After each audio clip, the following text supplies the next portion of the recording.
The Horrible Gamers podcast may contain content not suitable for all ages. Listener discretion is advised.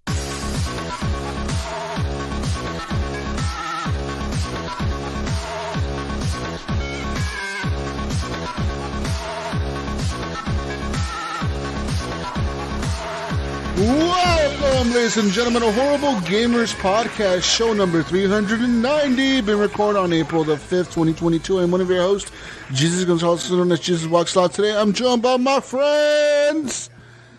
One of them from the West Coast, the best coast, a Gunny Chief, Henley Mayo is back. Welcome back, Henley. Welcome. Hey, guys. Good to be back. We're a little late, but we're here. We're here. We are here. I'm here too. And you know who else is here? Who else? From the little big Ohio, Steve Willier, the Mayo, is back. Welcome back, Steve. Welcome. Hey, Jesus. Hello. What's going on? Hello. Hello, Mayo. Hello. Hello, Gunny. You know who's not here? Where's my Canadian? That stupid Canadian's not here. Yeah, America. Fuck yeah. It's an America show. America. Yeah, that's right. Fuck yeah. All right, yeah. Fuck the Canadians. Not all the Canadians, just that one specific Canadian. Fuck him. Dirty Canadian. Fuck that guy. Anyway. You can go to Twitter and follow us at _horriblegamers. We don't really do much on Twitter, but it's there. You can follow us. You can also leave us a login. How the fuck did you lose the login? Well, you know how it only lets you on there for. It's weird because I think like every 6 months or whatever. We'll get you back. Okay, Gunny, we'll get you back on there. All right, Gunny. Okay, God. I have the password. Okay, well then you didn't lose the login. What the fuck? You're just being lazy, you bastard. Yeah, I got a login here. Anyways, leave us a review on Apple Podcasts. Leave us a review on everything else that you can leave us a review on. Join the Facebook group, Horrible Gamers Podcast Community is the group. You can find the group by going to the page, Horrible Gamers Podcast. Go like the page. You can actually leave us a review on Facebook as well if you like. I mean, I don't know how. Like, I don't know who likes the page and who can see it. like I get notifications all the time like, hey, somebody new liked the page. But it's like, I cannot see who likes the page. You know, that's really weird, you know? Because it's telling me like, yo, you got a new person that liked the page, but we're not going to tell you who it is. So fuck you. Might be a security issue. It's like, okay. I remember receiving those. Don't fucking tell me who it is then. Just tell me somebody liked the page. That's cool. Anyways, everybody go like the page. Go like the page. Just go like the page, everyone. Everyone like the page. That's all I'm saying.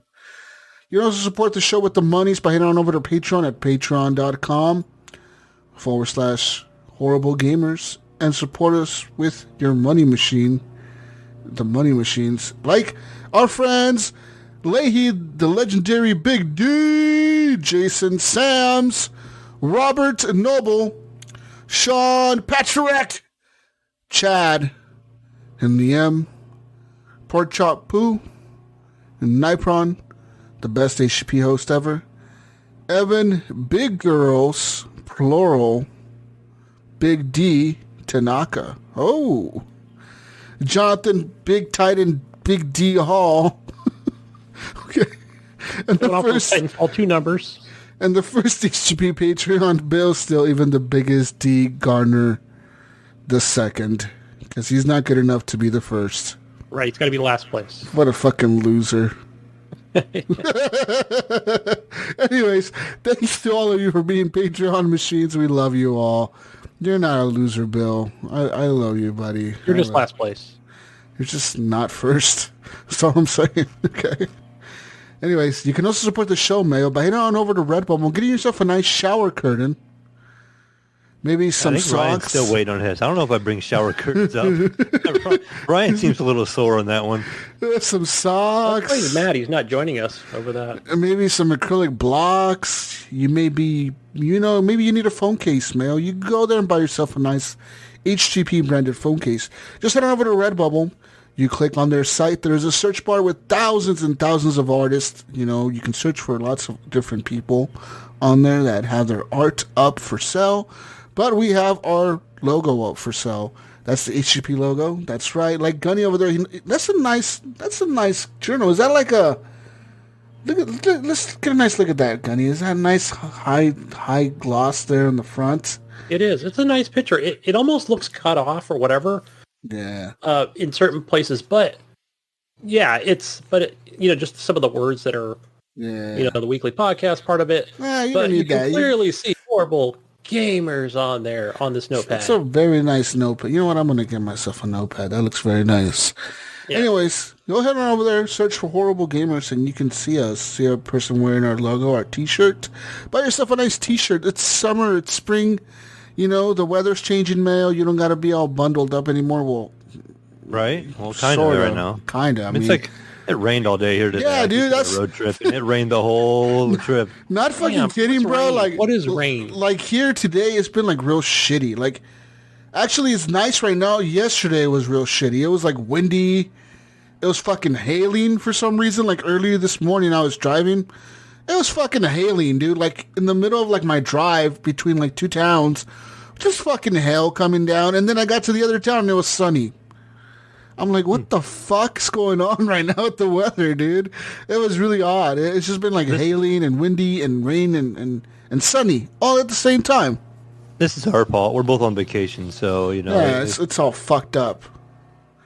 Yeah, it's fucked up. That's probably why, Mayo. I agree. It's rained here like every day. And I looked at my weather app on my phone, and it's like rain every single day until like Sunday, which is my first day back to work. You know what? Mayo, that's why people come out here to Disneyland. We don't have rain out here. Oh, is that why Disneyland was built? In California. Is that why they built Disneyland over there? Because they knew that there wasn't going to be any rain over there. Universal Studios. Yeah. Great. Well, we're the one in Orlando. I think it rains there every day. So yeah, I don't know if that's the reason they built it there. But yeah. You know what? I'm glad that I didn't book a flight this week to go out of Portland with Alaska Airlines because all their pilots are on strike. Oh man! Literally, they've been on strike since Monday or Sunday, dude. They've had to cancel like all their flights since Sunday. You know what? I better let the wife know. I didn't know that because she's scheduled to go to Canada, I think, next week. I think up where Lakey is. If she's flying through a connecting flight from Portland through Alaska Airlines, she might not want to do that because they're all on fucking strike. They're all pissed off. I don't know if they're leaving. So we have like an airport up here in Santa Rosa, and that I forgot what they call it, but it's basically Alaska Airlines, but they just call it something else, and it goes to Portland, and then from Portland, then it'll go to Canada land. Well, she might not even get the flight from there to Portland because I think the ones in California are striking too. Great. Pretty much all their pilots are striking because they're underpaid or whatever, and they feel like they're underpaid compared to other airlines or whatever. Well, it's a whole big deal, whatever. Sorry, Alaska Airlines. But yeah, I'm kind of glad I didn't book that trip. I was going to, and I'm like, holy fuck, I dodged a bullet there. Because what happens in this situation? Do they refund you? What do? They give you a voucher? Well, no, they usually don't. They usually give you a later, a credit. Yeah, they give you a credit, right? Listen, they gave me a credit a year ago, and I fucking didn't use it, and it expired, dude. So I lost like fucking $300-something recently because I forgot my credit was like, they'd like give it for a year, like an extension for like a year or something. And I just let it sit there. And I was like, I'll use it eventually. And I go to use it and it was expired by 2 fucking weeks. Oh, I was so mad. I was like, this is some fucking bullshit. I was mad as fuck. Oh well, it's a loss, whatever. anyways, go Redbubble, support the show, and then shout out to our Patreon machines. And, Mayo, you know what, Mayo? What's that? You know what? I'm going to tell you something, Mayo. Okay. You need to go shave, Mayo. I do need to shave. I've been on the run. I've been busy the last couple of days. I'm not talking about your face, Mayo. Oh, okay. We're talking about the other region, the nether region. You know what? You know what? Well, how would I do this, Jesus? Be below the waist. Below the waist. You know what? So you could do it in the shower, Mayo. You could do it while you're taking the shower. It's pretty, it's a good way to do it in the shower. You could do it like one foot on the tub, or like kind of like over the toilet, trying to like, shave over the toilet. You could try to do it that way. I mean, you could do it in your bathroom just on the floor, but then you're going to have to like clean all that up, Well, don't they provide you like a little newspaper thing for that? Is that what that's for? Yes. No way. It's a big newspaper. That is for. I'm not a grizzly bear. What's going on? Come on. That's too much. I'm doing it in the shower. But yeah, anyways, you can head on over to Manscaped. And, if you head on over to Manscaped, you can use promo code HGP20 and get yourself some nice products like their Lawnmower 4.0, which is a water-resistant trimmer for your ball sack. Yeah. You know what, Gunny? Yeah, it's for your fucking ball sack. Right, not your mustache, your ball sack. Don't use it on your face. I mean, you could, I guess. I have another razor for that. You could. I mean, if you really want to. I mean, but yeah, I mean, grooming is important. For the nether region, it's very important for the balls to be groomed, and it feels more comfortable at the end of the day, Gunny. And it's a fact, Gunny, that men who trim their balls are able to detect cancer more frequently than men who don't. That makes more sense because they're handling their balls more often and they can feel it. You're down there, you're doing your thing. While you're doing it, you might as well just check real quick. Like, do I feel anything weird down there? Is this normal? Is this normal right here? Yeah, I've been doing it, for the last 20 years. Not the filing part, but where I shave it and check it, and something my mom has always taught me to. Well, told me to do. For those to teach me. Oh my gosh, yeah, you know what I mean. Gunny, well, now that I'm getting emails from my doctor, about such things. Okay. But either way, back to shaving. Awkward. Works as described. It's something that doesn't require any kind of other lubricants or things like that. So, yeah. Works great. Matter of fact, my son, who is turning 16 tomorrow, Ooh. I should get him one. He did express interest a couple weeks ago where he's like, I want to get some of that. Oh, really? You should get him. Yeah. You know what? I'm going to go to Manscaped right now. I'm going to look up something nice for you to get your son, Gunny. Okay. Right now, live on the show, I'm going to tell you to get him the following, Gunny. Let's see here. All right. We got products. Let's see here. You get him a nice package if you feel like you could get him a nice package. It's a grooming kit. There's the Perfect Package 4.0, Gunny. Again, he gets the Lawnmower 4.0 with the all-new skin-safe technology electric trimmer. The Crop Preserver, which is an anti-chafing ball deodorant. Good one. The Crop Reviver, which is a ball spray toner. And the Magic Mat, which is a disposable shaving mat. You guys are right. That newspaper. That is the shaving mat. Okay. You also get the Shed, which is a travel bag, and Manscaped boxers with that, Gunny. I wore the boxers today. This is $100, Gunny. But with promo code HGP20, you'll save 20% off of that. Nice. And I know what I'm getting him for his birthday.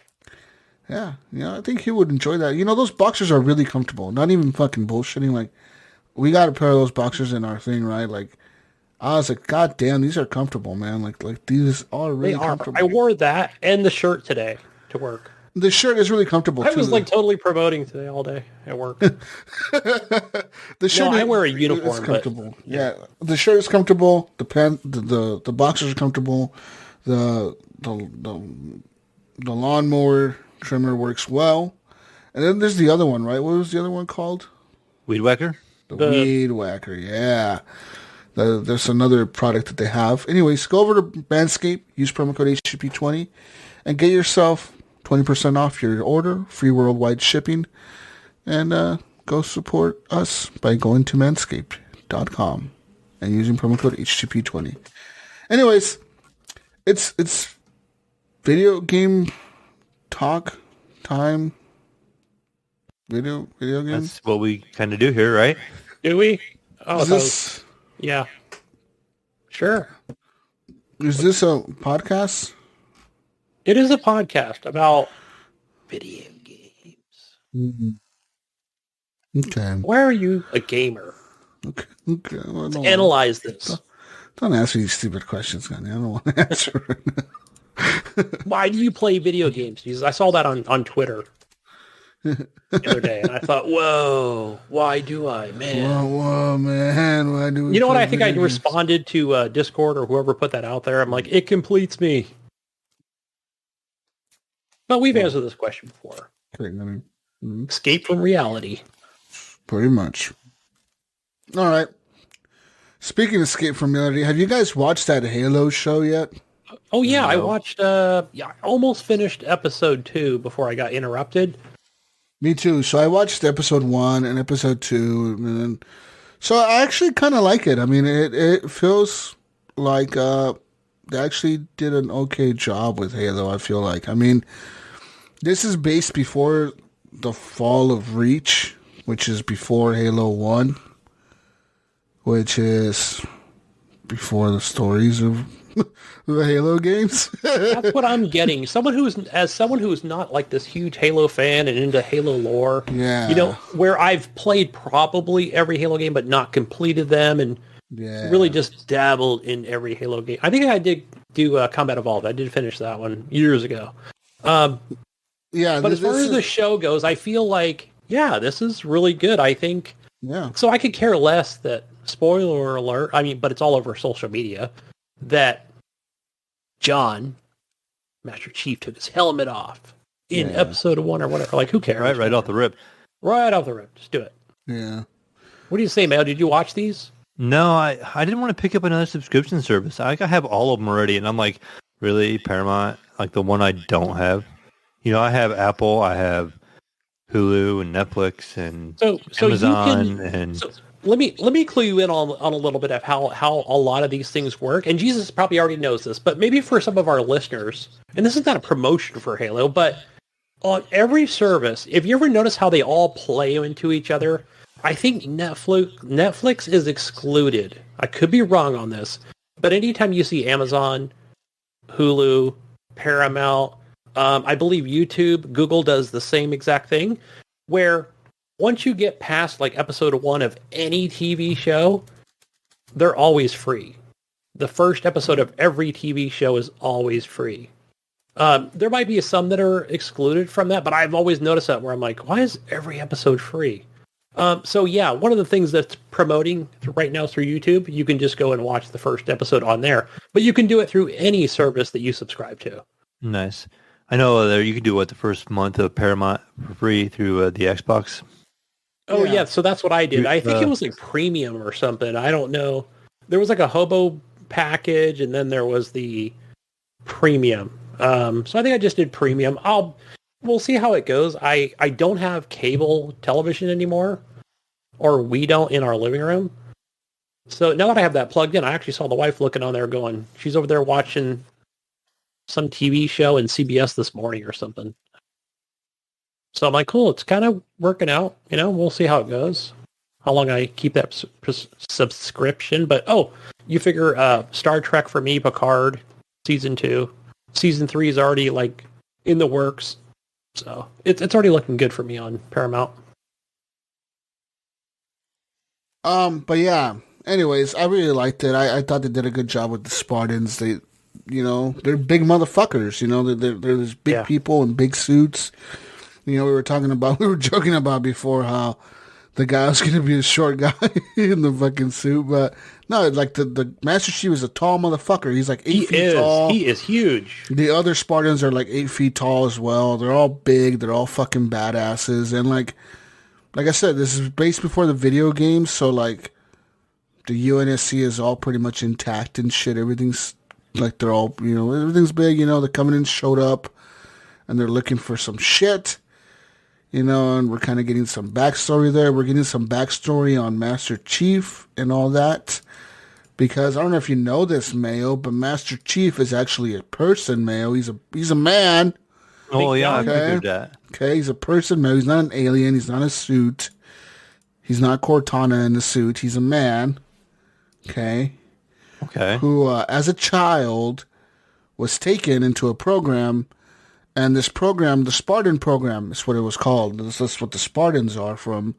And they pretty much are just kids that were trained to be killers. Like, they're trained from like kids, to be not just soldiers, but actually like full-fledged killing machines that they never question like anything. They never question an order. Like, they're like fucking programmed to like do whatever the fuck the military tells them to do. They're like Agent 47, man. Pretty much. They're Agent 47s, but with big power suits.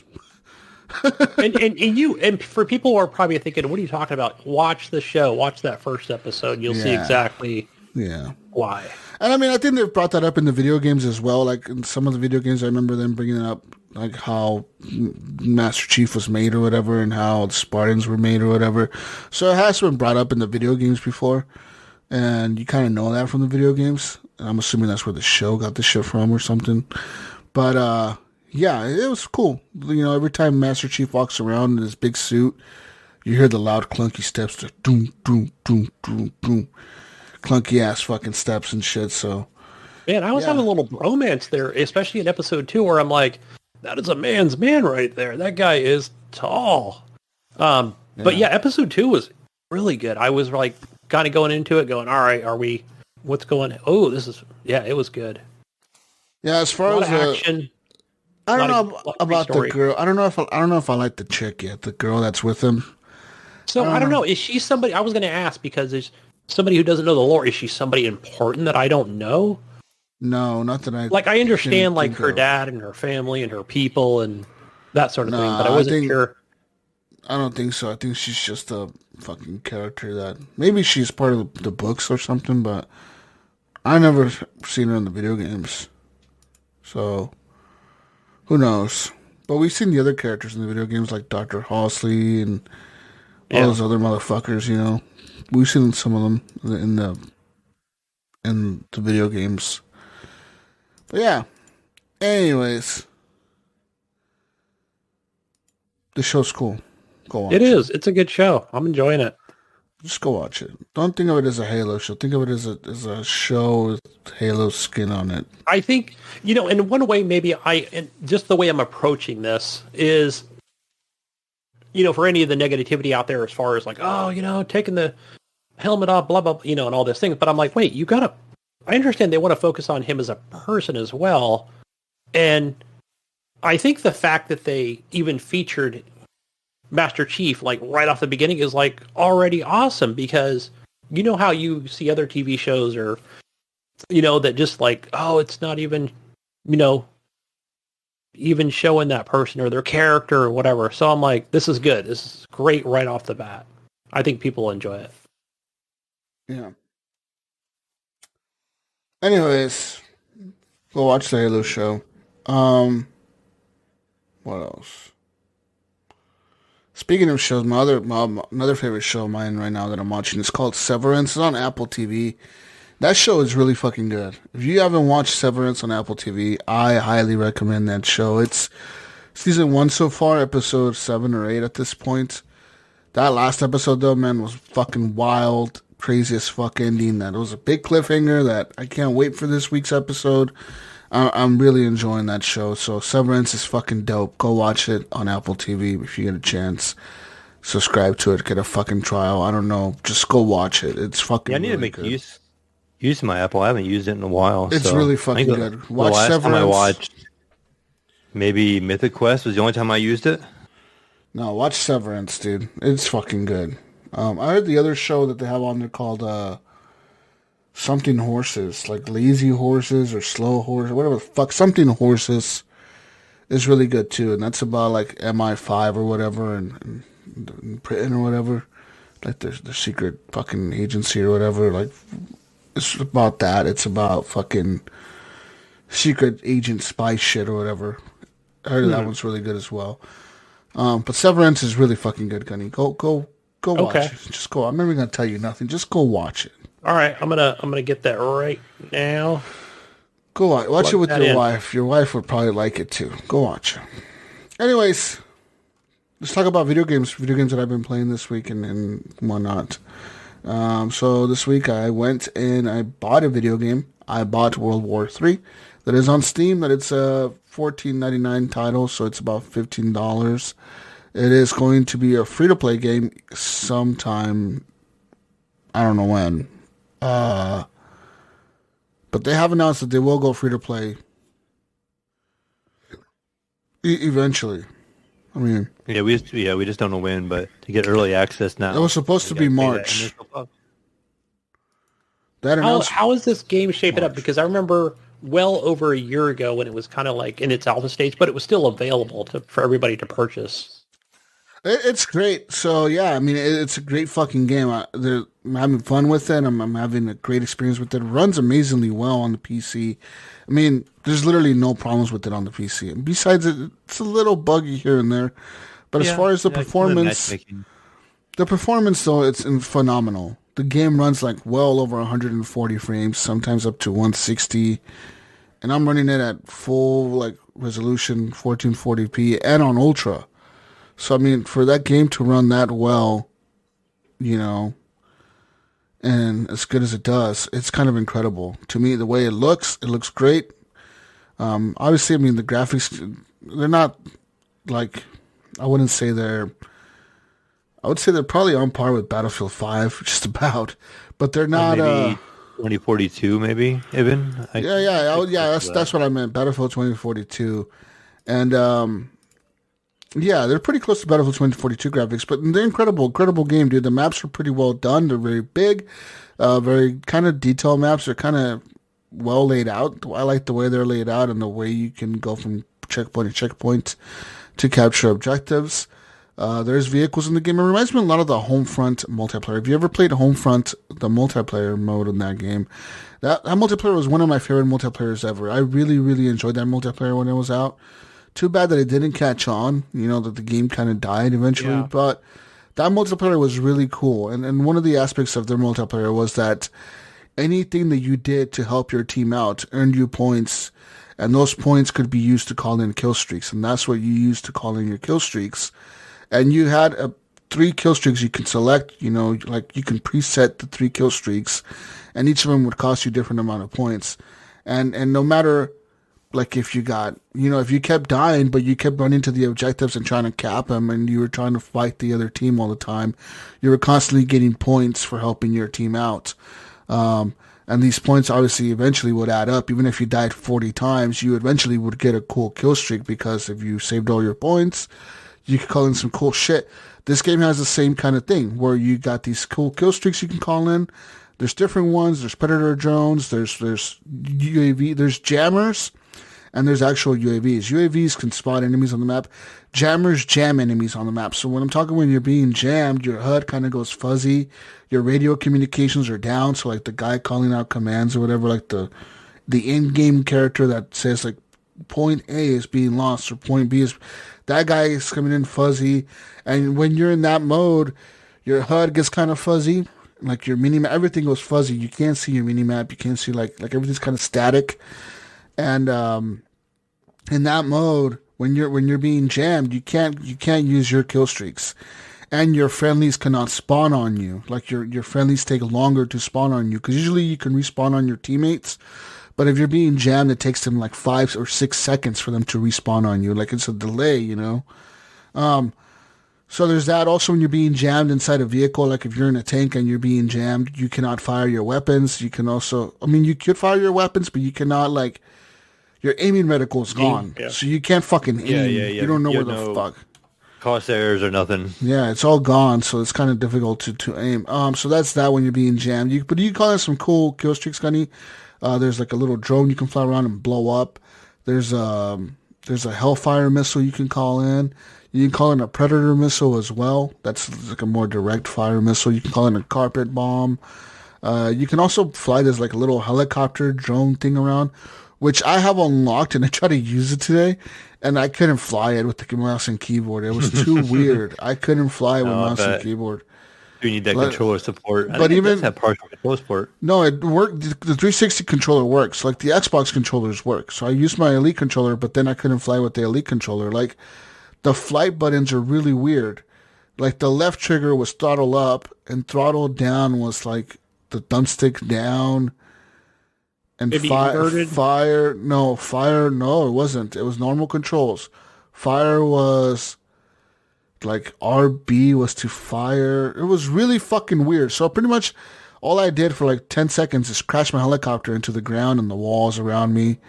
And then I flew over. I was going to fly over into the enemy, like towards the objectives. And as soon as I flew over the wall, a tank shot my helicopter out of the sky. I was like, well, I'm never using this kill streak again. That was a waste of 5,000 fucking points. Like 5,000 points is a lot of points. And it fucking took me forever to get those points. And I could have totally used some other cool kill streaks that would have helped out way more than that. Because that didn't help out at all. But yeah, man, World War III is an incredible fucking game. It runs so good. I like the Team Deathmatch mode as well. There's a Team Deathmatch mode where first team to 50 kills wins. Each round is 5 minutes. There's 3 rounds per match. There's 3 rounds per match. Best out of 3 wins. So, like, you know, you might lose the first round. That's cool. Get back in there, you fight again, and you may win the second round, and now you're going for the tiebreaker at the very end, which is pretty unique and pretty neat. I like that in the Team Deathmatch mode. The customization of the weapons is incredible. There's a lot of slots. It's insane, right? There's a lot of customization. You can put a side rail, like every gun has a side rail. Every assault rifle has like your top sight, which could be an iron sight, it could be a scope, it could be anything. Then you have your canted sights, so you can have like another scope on there, you can have a red dot sight, or you can have a iron sight, or you could have whatever you want. Pretty much on the ammunition, you can have full metal jacket ammunition. You can have standard rounds, like regular, like light rounds. You can have like armor penetrating rounds. You can have and depending on the type of like rounds that you pick, it'll tell you like this round, you know, is good for infantry, you know, and this one, even though you might be able to shoot faster or whatever the fuck, or your gun might be a little bit lighter because of this round, it won't do that much damage towards like this type of fucking armor or whatever, you know. And then your character, you can also customize him with different types of armor. Now, every class that you make is a weight based like system. So everything, like if you max out the weight, that's all your character can carry, then you can no longer add stuff to him. So you know, if you say you want to have a guy that's really armored up, he has a lot of armor, then you could probably do that, but you won't be able to carry an RPG. But like one of my characters, he has an RPG because he's the anti-tank that I use, and so he can't have, like, his armor is pretty much none. Like, he has the lightest armor that you can put on a character. Like, he has, like, the Kevlar padding type shit. That's all he has on. You know, so, like, if I get shot, I'm pretty much dead, like, right away.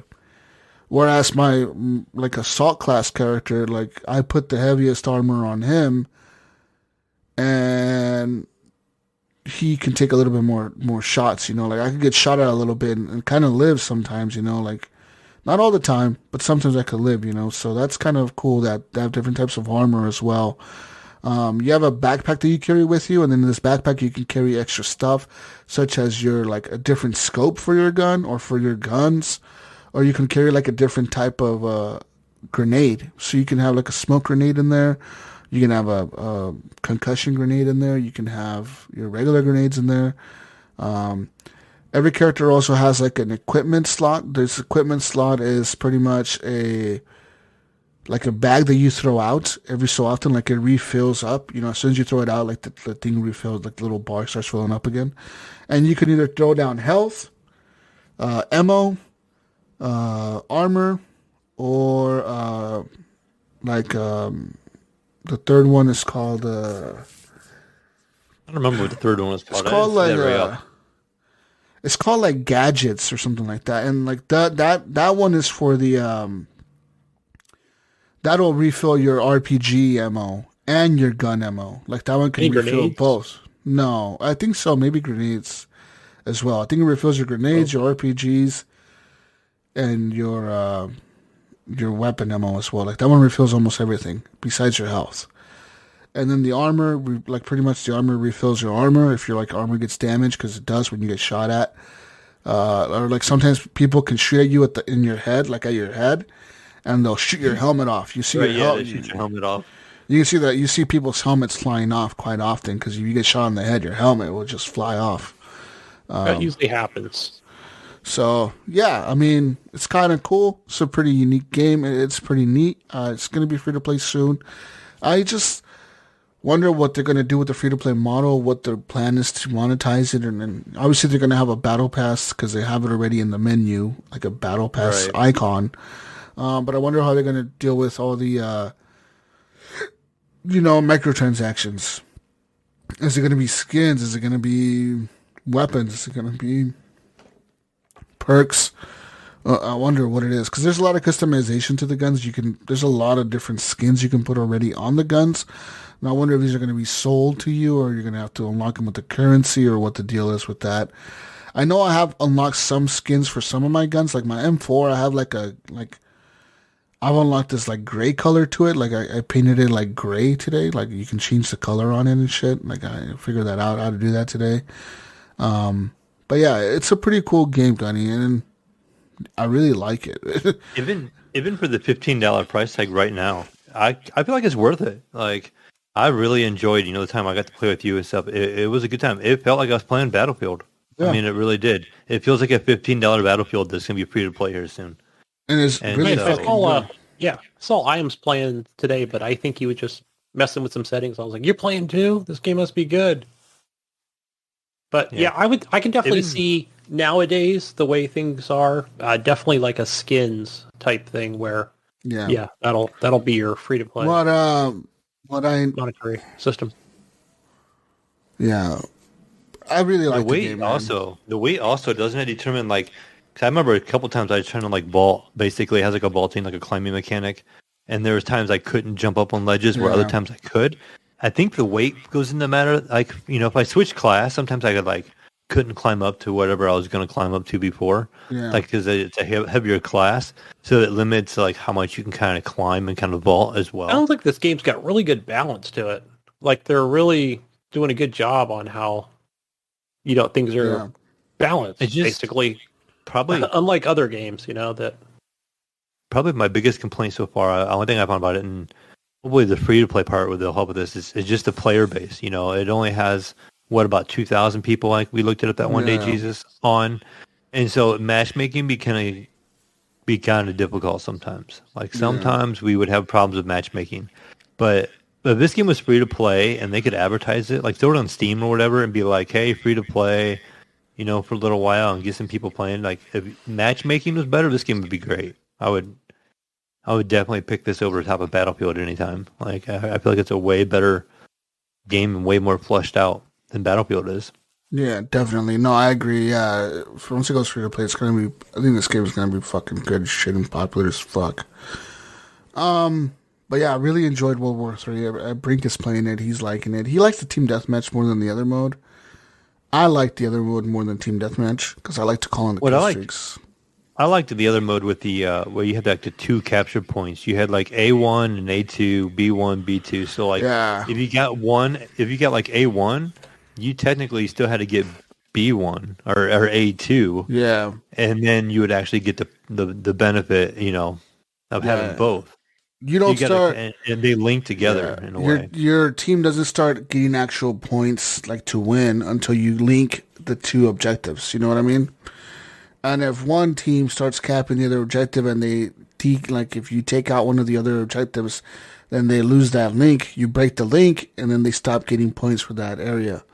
But if they have other areas, then like some of these battles can be pretty heated, dude. Like some of these battles were really tough when these guys go after one objective and you got like 15 players trying to fucking go after one objective. You got people calling in airstrikes and shit and UAVs going up all the time, and it can be pretty hectic. And you got to be careful as well because there's friendly fire. So if you even caught an airstrike and your own team is in that spot, you can light your own team up. I actually had a time where I caught an airstrike across the map. Like they were trying to capture one. So being kind of new to the game, I just caught an airstrike to like, I'm going to help these guys out. Next thing I know, I've seen all these negative points from friendly team kill. And I'm like, oh shit. Yeah. Like my own guys are getting caught up in the airstrike. They just dumb luck there. But, I'm like, oh, I'm going to help these guys out. They're capturing that. That's and it's kind of an open one.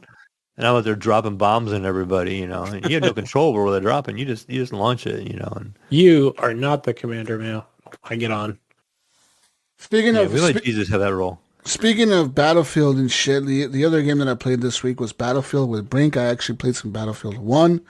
Me and him decided to play Battlefield 1 because Battlefield 2042 sucks ass now. And so we went to play Battlefield 1, and god damn it, man, that game is really good. That game is really fucking good. Everything about that game feels like a Battlefield game to me. Yes, it's World War I, but it feels like a fucking Battlefield game. From the intro, from the first video you see of the guys fighting World War I, from the beginning intro video where like they're having you go to like the front lines or whatever, like they're having you play as different soldiers and you keep dying, and you like if you die it'll say like the soldier's name and it'll say his date of birth and the day he died, and then it'll switch you over to another one and now you're like the guy that was next to him and you're like, holy fuck, I was just that guy over there and I'm dead. Now I'm this guy. And you just keep fighting and fighting and fighting and fighting and fighting, and it just keeps crazier and crazier. Like that game is nuts and I love it. I fucking love history. I love learning about history and shit like that. And this game does a pretty good job of teaching you some history. If you pay attention to Battlefield 1, you could learn some shit, man. All right, Gunny? Yeah. All right? You can learn some actual historical fucking facts here, okay, Gunny? Anyways, we played some Battlefield 1, me and Brink. We played some Operations. One of my favorite modes in Battlefield 1, if not my favorite mode in Battlefield 1, was Operations.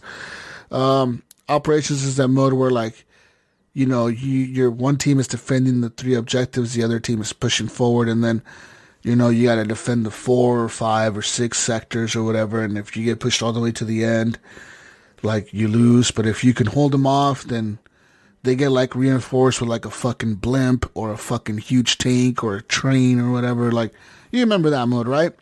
Oh, yeah, that's a lot of fun. We were playing that, dude, me and Brink, and, we were playing on one of the French maps, and I think it was Hassan, and we were playing on that map, and we got to the last objective, dude, and holy fucking shit, I've never played a Battlefield game where the battle was this intense, dude.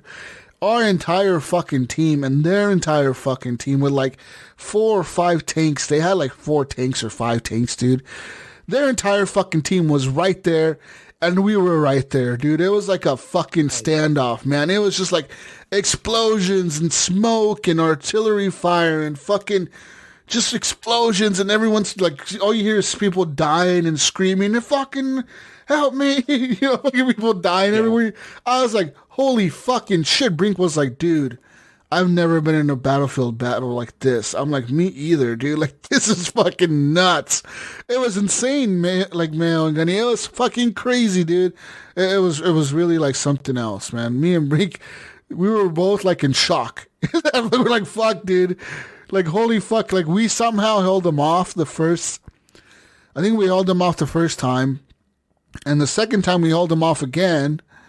And the third time, they finally just, like, overran us. Like, right away, they all went to the objective, and they fucked us up, and they just took over right away, because our team kind of just fell apart. They didn't, I felt like the first 2 times our team was all cohesive. Like, somehow the entire team knew that we got to defend this objective, and we were all there trying to defend it. The third time, it was like we just fucked it up, and we were too split up. We were too split up, and they all got there way too fast, and they capped it, and we lost. But, dude, that game is so much fun, man. When you're in the fucking planes and you're like, or even when you're on the ground and you got like the little biplane flying above, and you can shoot that fucker with your machine gun and you see like the wing fucking breaking apart and shit. You're like, god damn, like, this game is incredible. Yeah, and It really is. I've always said it before with the Battlefield games where they always nail like the sounds, or the music, yeah, and then the Battlefield music. Another thing to just bring you into that moment. The Battlefield music starts playing, and you're in the battle, and you're like, "Fuck yeah, motherfucker, let's go!" It's so good. But then you play Battlefield 2042, and it doesn't have any of that. Battlefield 2042 doesn't even have the Battlefield music in the matches. It doesn't. I mean, we can go into a whole other show about that, but maybe, and there was no single player campaign, right? But that was the one that we saw with all the previous Battlefields.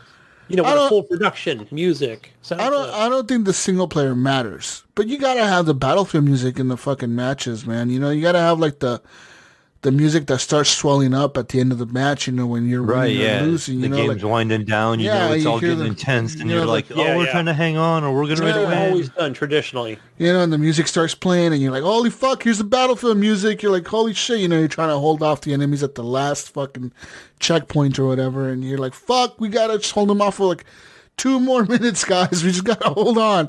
And everyone's just fucking fighting. Everyone's like, the medics are reviving everybody, and you're throwing out ammo packs, and then, everyone's throwing down ammo and health and shit for everybody. Like, those are the cool Battlefield moments. And, like, that fucking mode that we were playing, dude, was cool as shit. That was a Battlefield moment. The sad part was that the people that we were playing with were just a bunch of Europeans. It was a European... Oh, Jesus. Europeans? Yeah. What does that mean? What's wrong with Europeans? Like those dirty Europeans. We're playing with them. I mean, nothing's wrong with Europeans. I'm just saying their server kind of sucked in terms of ping for me and Brink. I was at like 340 ping. Brink was also like a 300 and something ping, and it was really bad. I mean, it was bad. And yeah, a little rubber banding. That's we tried to find American servers. Actually, there wasn't really a lot of rubber banding. It's just some of my shots weren't really registering or whatever. But we tried to find American servers, and we couldn't find any playing operation. They were all like the 2 or 3 servers we found from the U.S. were playing. They were playing Conquest, and it kind of was like, I'm not really in the mood for Conquest. I don't want to play Conquest, so I kind of gave up on that shit. So, anyways, other game that I played this week was, besides Battlefield 1, we tried to play a little bit of Battlefield 4. Besides that, I went and played some more Ready or Not this week with Brink, actually. We got together and we got... Ready or Not. Ready or Not has some new content updates. So they updated the crack house. They've added an attic to it. They've added the new character models to the crack house. Like in the attic the other day, dude, it was me and Brink, or me and Mayo, I think. One of the two. And we were running the crack house level, and I went into the attic, dude, and there was it was dark up there, right? So I got like my flashlight, and all I could see was in front of me is like my flashlight. So dark as shit in there. And like this guy that he was a scary looking motherfucker, Gunny. Like he had like an apron on and like a mask. He looked like a Texas Chainsaw, massacre motherfucker, like he was gonna like kill me or something with like a fucking chainsaw, man. He just had a gun though. Only a gun. Yeah. That's not bad. Yeah, I'd rather him have the chainsaw because I could probably shoot him before he got to me. But, he had a gun, and he shot me. But, I mean, they've added some new stuff to the crack house. They've updated that a little bit. They've also added some new stuff to the characters as well. So, like, now some of the characters, while they're surrendering, they will reach to their back waist or their waistband, either their front waist or their back, and they'll pull out a gun and shoot you, like a pistol or something. Or, like, they'll pull out a knife and run at you. Or sometimes the characters don't necessarily pose they're a threat to you, but it's kind of hard to distinguish if you want to shoot them or not, because you may not want to, but you kind of have to. It's like they'll have a gun in their hand, Gunny, and like they'll start walking towards you. And they're just talking shit to you as you're like, put your fucking hands up. And they're just like walking. They're just like walking towards you. They're not pointing the gun at you, but they have a gun in their hand. And they're just like walking at you. And they're just talking shit to you. And it's like, Like, holy fuck, do I want to shoot this guy or not, you know? I shoot him. Fuck those guys. I mean, I've seen it in some of your streams too, but I've seen other streamers do it. But maybe there's a point to it where, specifically where, you come into a room and, yeah, maybe they have a gun, maybe they don't. But then you'll just kind of like fire off some warning shots near them. I mean, is this just the players just thinking like, oh, they're least likely to now pull a gun on me because I've shot warning shots? No. You got is that something you do or don't? Jesus has his pepper spray. He can spray. I got a pepper spray I can spray on him, but I don't. If they have a gun, I just shoot them. Like if they come at me and I tell them to stop and they don't stop, I shoot them. Yeah, the AI is so fast in that game. Like you don't have much time, Gunny. Like they will kill you quickly. Like, and I've had a couple of times where it was just like so like, boom, you're just dead. You don't even know where it came from. You're like, what the hell just happened here? Because I don't even know where that shot even come from. Yeah.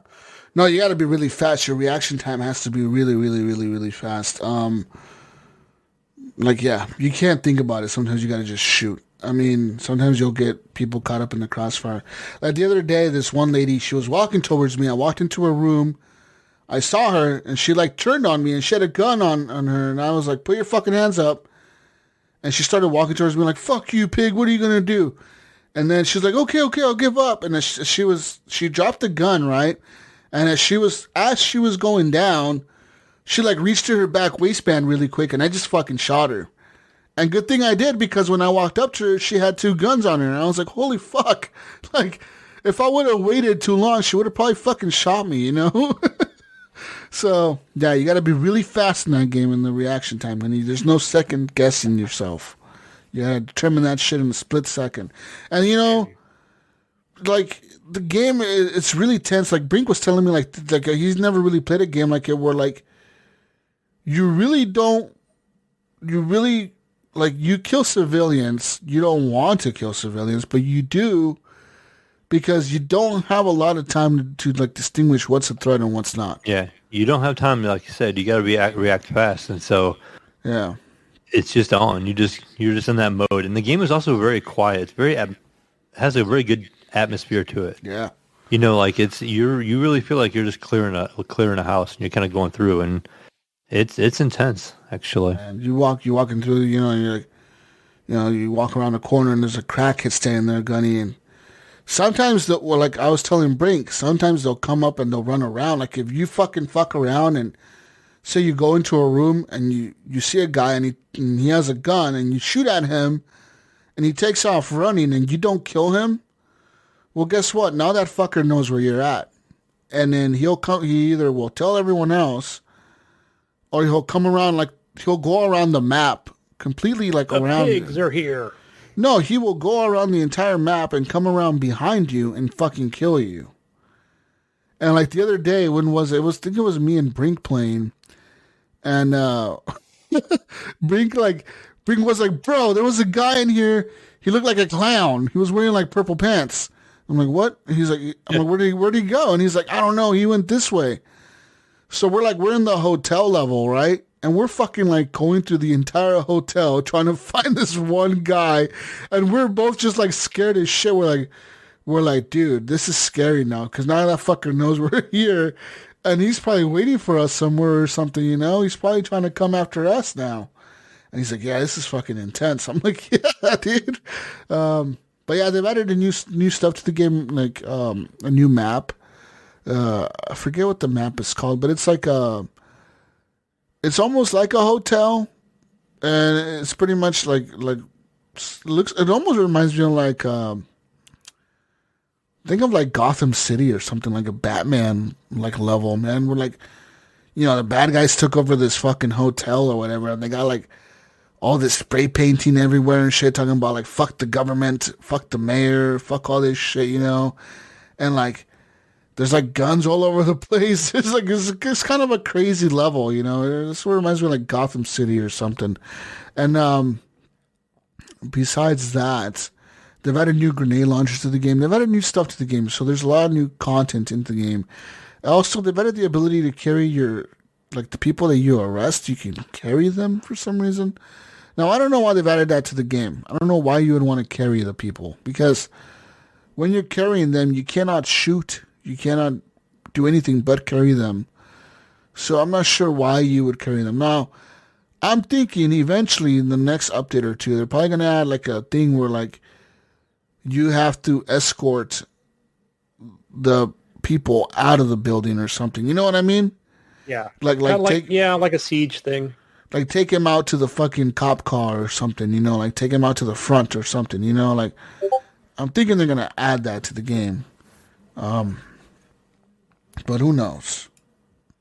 And other things that I played.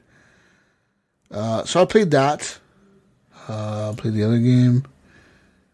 I played Yeah. Hey, what about any? You and Brink ever go to back to a Battlefield 5, or is one just kind of like trending, or a little more popular? We didn't have 5 downloaded, so yeah, we didn't have 5 downloaded. Yeah, not to say it's better or you should be playing it, but I just see like a group of people like they kind of rotate. Battlefield 4, Battlefield 5, Battlefield 1. You know, they kind of go. Yeah, make their rounds on that. So. Yeah. I played another game this week. I played Not for Broadcast actually today, and that game is really good. Actually, it's kind of cool. It's kind of funny to watch, and you know it's that game where you work as a news station. You're the guy who controls the cameras at a news station, and you're controlling the control panel. And there's this full motion live action video. It's FMV, like live action people talking and doing stuff. And it's a news broadcast, and you know, they got like a news broadcast going, and you gotta cut to like the different people talking, you gotta cut the camera over to like the different anchors talking on the TV. You gotta, when they're doing interviews, you have to cut the camera over to the live interview, like you gotta cut over to the people on the couch, the people, you know, whatever. Like you gotta cut the cameras all the time. You gotta select the type of like TV ads you want to play on the TV station. Like you have to pick 3 ads that you're going to play, and you play them as you know, they go into ad breaks. You can play these ads, and the ads are fucking hilarious, man. Like I was literally today, I was laughing out loud sitting here playing this fucking game, dude, because these ads are like so fucking hilarious. There was one fitness ad.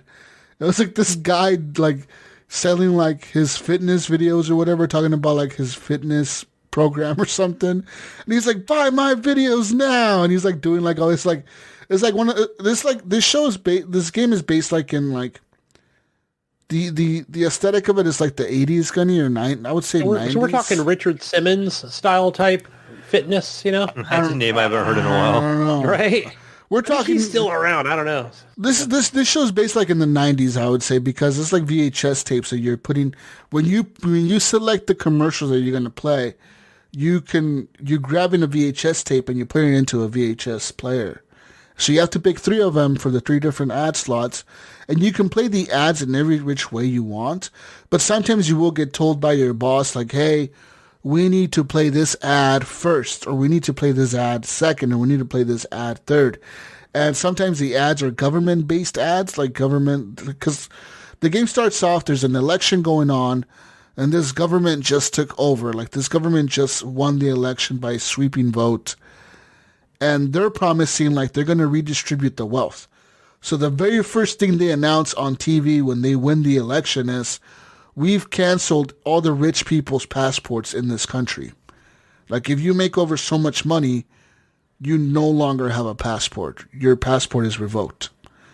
The second thing they announced live on TV is that all the wealth that the rich people have is going to be taken away from them and redistributed to the poor people, around to everyone. So, like, all the rich people in the country are like, what the fuck just happened? You know, like what the hell, dude? You fucking redistributing the wealth, like, you're robbing us. Yeah, Robin Hood. Yeah, and like, so then like this guy is giving this presidential speech or whatever, but he's like literally drinking beer on the TV, like drunk as fuck. Like, just talking shit. Like, fuck you, you fucking idiots. We're going to take over. We're going to do this and this and this.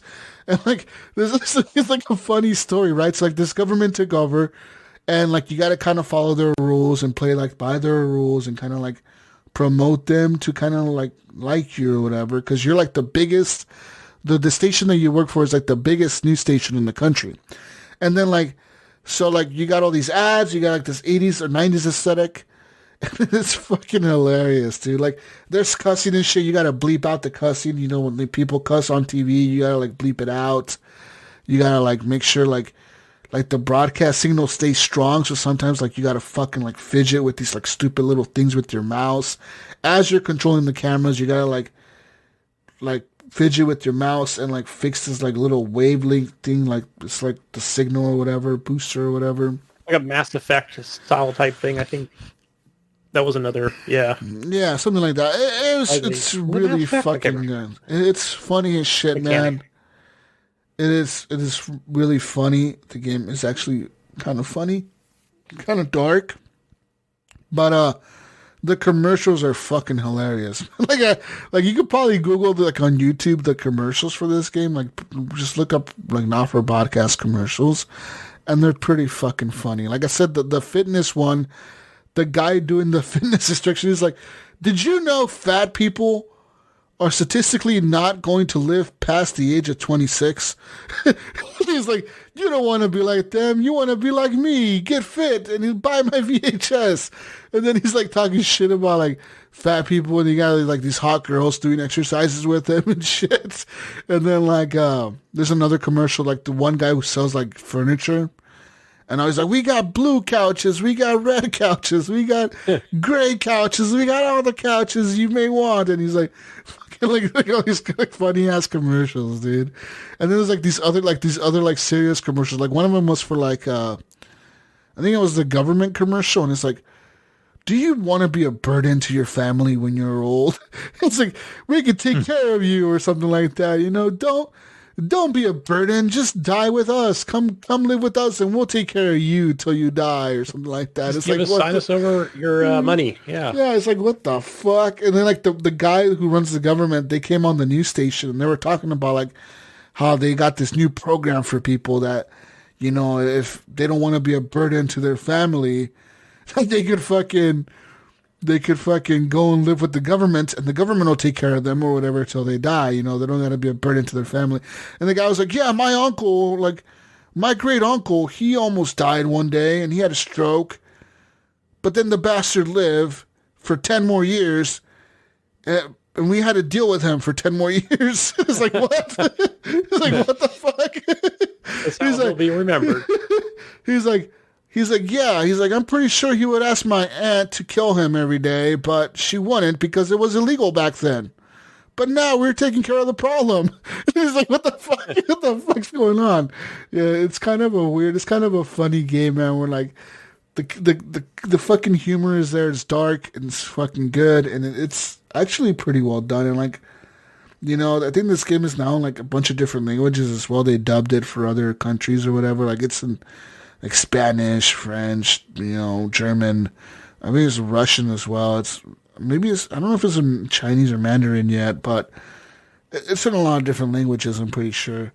And yeah, like it's actually pretty fucking cool. I'm kind of glad that I bought the game on early access because I don't know how much it is now, but it's a fun fucking game. Not for Podcast is actually kind of cool, and I kind of can't wait to see how it plays out and what happens in the story, because you also kind of have like this side story going on at home with like your family, but you never like that when you're playing at home. It's more like you're just reading like, okay, like you went home after a long day of work and your wife is mad because of this, and it gives you like four different dialogue options you can pick on how to respond, and depending on what you pick, like it'll go on to the next thing and be like, all right, and she reacted to this by doing this or whatever. Like, and then you fast forward, like it'll be like it's almost like you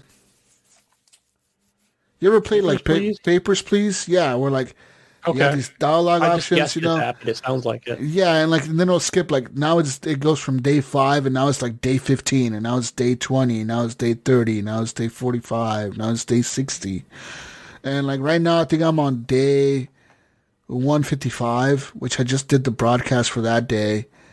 And so we'll see what happens with the story. Like, the story's getting kind of weird. Like, the government's getting kind of, like, bizarre. Like, you know, they're, like, mind controlling little kids and shit. And, like, you know, your brother was a really wealthy, one of the really rich people. And in the beginning of the game, he comes to you and he tells you, like, he wants to leave the country because, you know, he's one of the rich people. And he's like, can I borrow your passport to leave the country?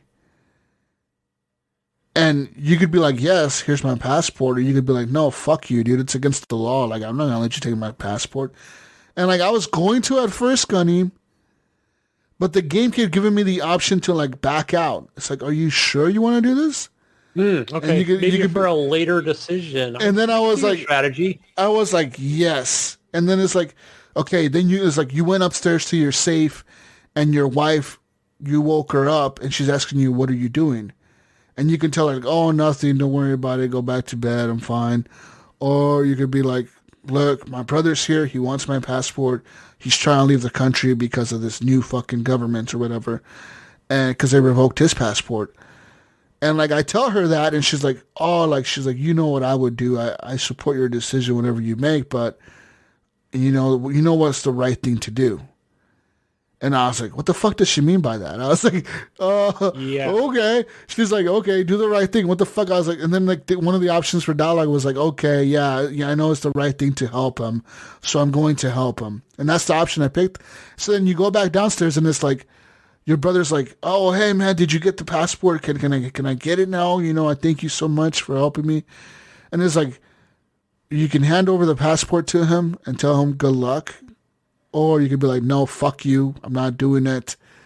It's against the law. And I was like, what if I need the passport later? You know what I mean? Because it sounds like you could become an enemy of the state eventually. Yeah. Eventually, by, like, not broadcasting what they want you to broadcast or whatever, you know? Because, like, one of the broadcasts, it was for, like, this, like, and one of the broadcasts, one of the commercials, Mayo, was for, like, a Furby toy. And it was supposed to be like the next big fucking toy of the Christmas fucking season or whatever, right? And it was like a Furby toy, like, I could be your best friend. It's like fucking doing all these, like, weird things. And she's like, I don't want to be nobody's friends but yours or something like that. It's like a fucking Furby toy, Gunny, on, like, a commercial. And, like, so, like, in that news broadcast, we had, like, we had the main lady from the company that makes the toy on the news station talking about, like, her new innovations or whatever that she's doing for the toy or whatever. And she was, like, kind of promoting it. And I played an ad for the toy. But before I picked that videotape, there was a sticky note on it that said, are you sure you want to play this ad? Is this toy really safe? And I kind of just ripped the tag off and put it in anyways. I was like, fuck it. We're playing anyways, Gunny. Jokes on it. Who cares? No, listen, like, in the next broadcast, like, it was like 40 days or 50 or 100 days went by or something. And the next broadcast, like, we're going live to some fucking, like, person's house. Or like, okay, we're going live to little Timmy's house where a 7-year-old boy was badly injured from one of these fucking toys. Just all this is going. Because the fucking toy blew up or something on him or some shit. Like, caught on fire. Yeah, no, like, the toy literally blew up. Like, it shows the people at his house, and it's, like, his parents, the news reporter, and, like, the kid is laying in the bed, like, in a full body cast. Like, fucking, Jesus. like, fucking, like, he's in a full body cast, and, like, I'm just like, holy fucking shit. Like, what the fuck, dude? That's your fault, Jesus. Yeah, you are up.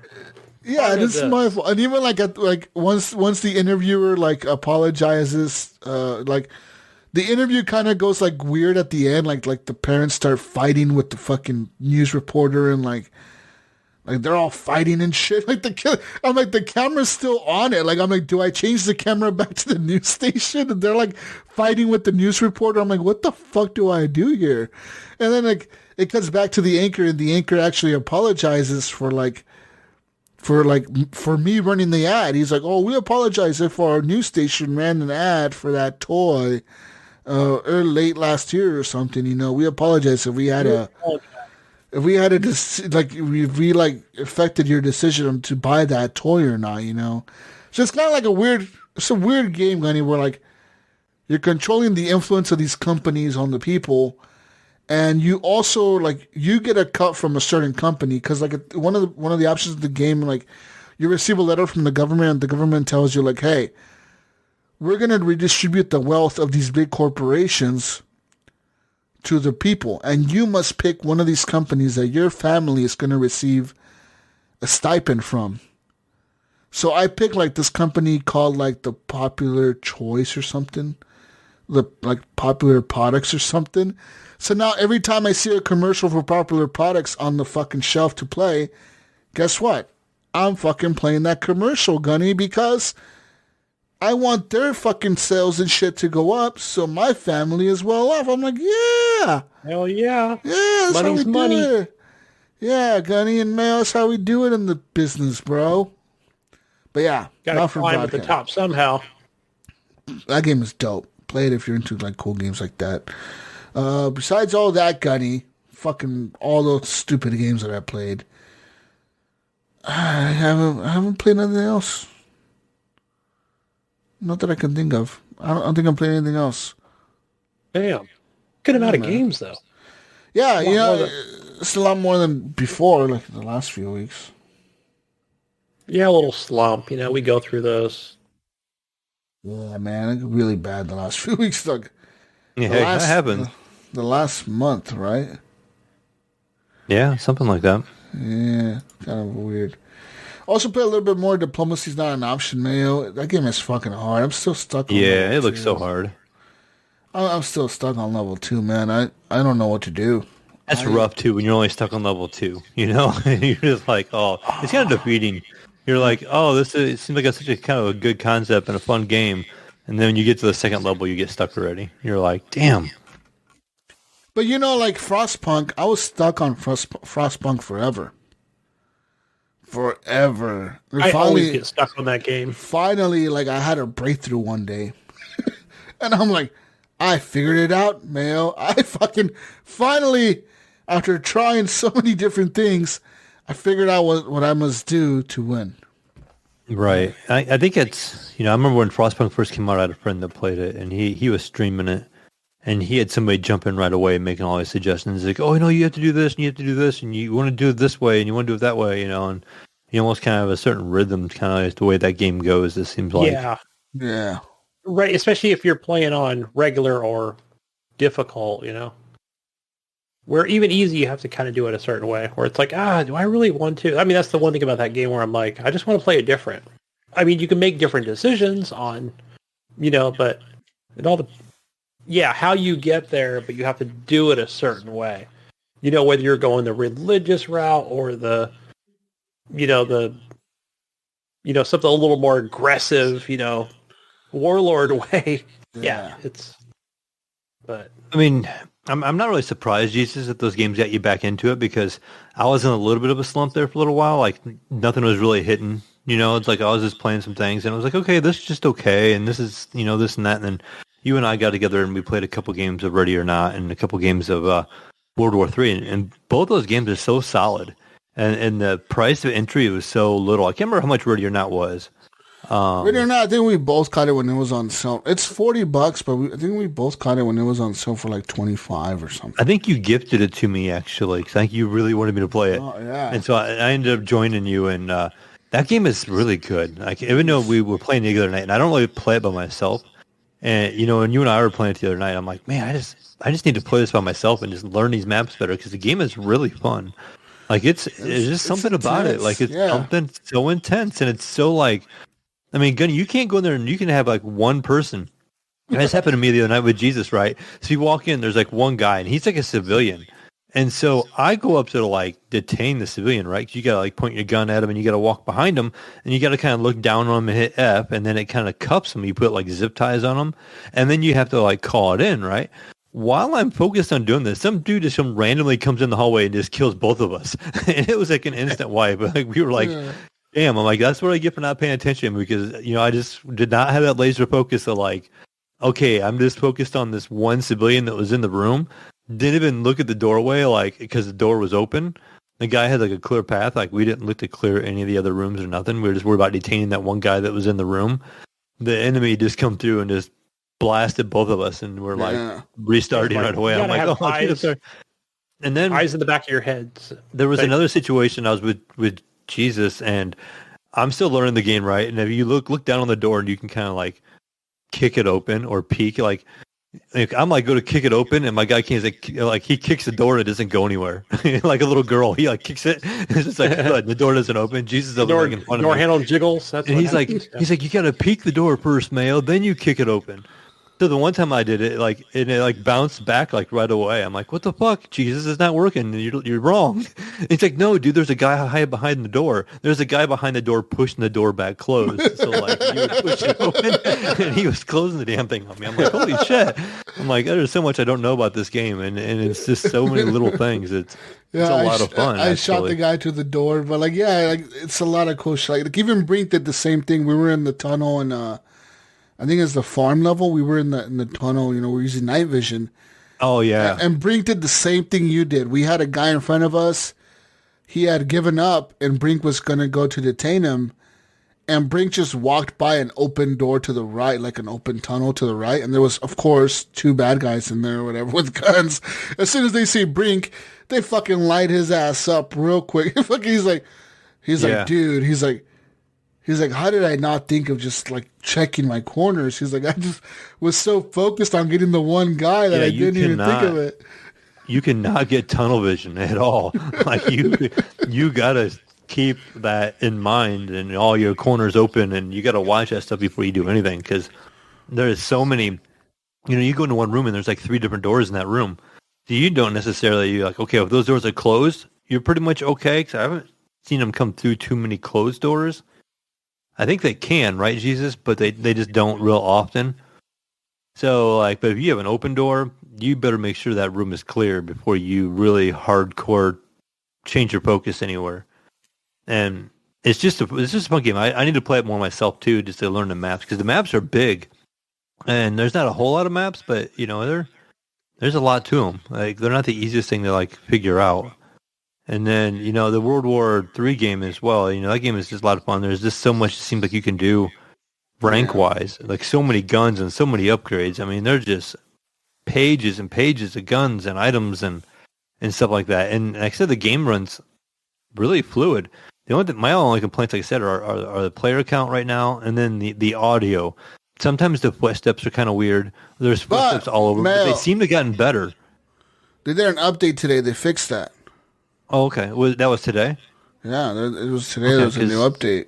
Yeah. I noticed last night when we were playing last night, it did not bother me as bad. I thought they made an improvement since the last time we played. So I'm curious to see what it is now, because the last time we played, there just seems to be footsteps everywhere, and they're super loud all the time, and you're like, oh my gosh, there's just people moving all around me. And then this last time when we played last night, it seemed to have gotten a lot better. So I'm curious to see what it sounds like today.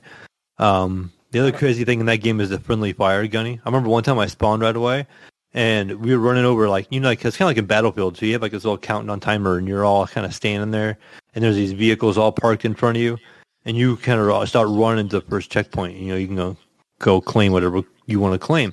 So I run over and I jump on this ATV 4-wheeler type thing, and I no more than jump on it, and a tank just runs right over me. I'm like, son of a bitch, I blow up. And I'm like, this dude just killed me. He just straight up just ran my ass right over. I mean, it is crazy. But yeah, you can hurt your own teammates and has friendly fire and stuff too. So you gotta be careful. Same thing with Ready or Not. I think I've had multiple times with Jesus where I've shot our teammates. They come around the other side, and you straight killed one of our guys last time. Remember? Yeah. You're so on edge, and you don't think. I mean, you hesitate, you're dead. I mean, so it was. I see a guy, I shoot. And it was one of our squad guys. Don't get in front of Mayo. Yeah. Don't stand in front of me, and don't come from the other direction. I think we learned that in Tarkov. Jesus learned that in Tarkov a long time ago. That applies to real life. Yeah. Typical fucking Mayo, just shooting everything he sees moving. Shoot first, ask questions later. Is that what the slogan is? Oh man, but yeah. No, both those 2 games are great. They've been a good time. I bought that World War III game just now. Yeah, it's a good time. It's a small file size too. Well, No, because you have to launch the launcher, and the launcher will download. Okay, I had a feeling it was going to be one of those. Good. I put it on the F drive that Mayo gave me a long time ago. Nice. I got plenty of room on there. Another thing I went back to the other day was Core Keeper. I talked about this a little while ago. And this game is like a top-down Terraria kind of Minecraft / Valheim kind of game. You know, 16-bit graphics. I got back to that, and that game has like 4 bosses, and I killed one of the bosses and got a new sword. It's like a flame sword. Or no, it's like a slime sword, but it looks like a flame sword. And when you do damage, it actually slows down the enemies, so they actually move slower when you hurt them. And it does a good amount of damage, but I'm continuing to plug away, getting a lot stronger in that game, finding my way around better, getting better pickaxes so I can mine way easier. So I go back to the beginning area. I have no problem just mining that dirt. Like, you just hit it one time and it just breaks and goes away, you know. And I went on to fight the second boss, which is this big giant worm, and it goes in a big circle around the map. And I watched a YouTube video on it, and they're like, the best way to kill that thing is put a bunch of spike traps down in its path, because it has a set path. And they're like, it takes 50 of them. So I made 50 spike traps with all the ore that I had. Went and placed all these spike traps, and then the 50 traps did not kill it. And it just got pissed off and just come at me. And this thing just came, and I wasn't expecting it. And it ended up killing me.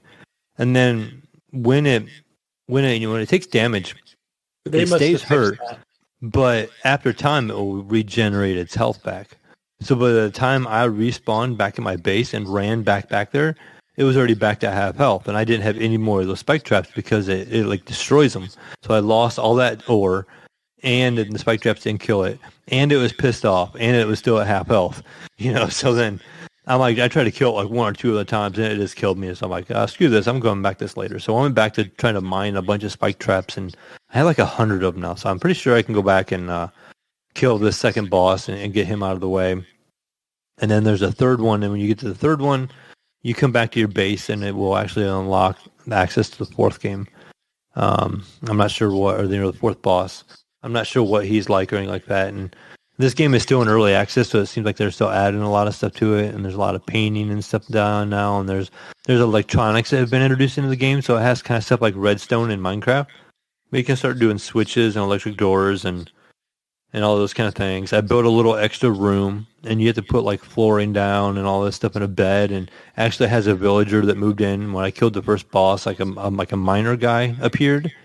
And he sells items and stuff like that, and you can buy stuff from him. So he actually moved in my main base area now. So I have a guy that will, like a merchant basically, that I can buy stuff from and sell items too, because there's some items that are just have they just say is valuable. You know, there's nothing you can even use. It just is like a valuable, it's like a trinket or a piece of ore or something like that you can't use. And so continue to just grind away at that game, and I still enjoy it. And you know, for being a $12 game, it's got some depth to it. I know I was showing it to Nico the other day, and he's like, I bought it right away, and I didn't like it. He goes, but watching you play it, now that you're a little deeper into it, he goes, I think I might like it. So he ended up picking it back up again, I think. And he's going to give it a second whirl, so we'll see. But, yeah, that's Core It sounds Keeper. cool. Like, so I bought that for Kyle, my son. Mm-hmm. But he just said, yeah, I just played it for a minute or whatever. He's just been on his little Roblox hike. But I personally think that I still made a good purchase because I think he's going to... Yeah, once he gets into it, yeah. I think it's a game that you have to get into, you know, because it's not just a quick overnight success. It's like you got to put some hours into it to start getting where you feel like you've made headway. You know, you got to start doing some mining. You know, you got, I have a wood sword and a wood pickaxe. But once you start getting late...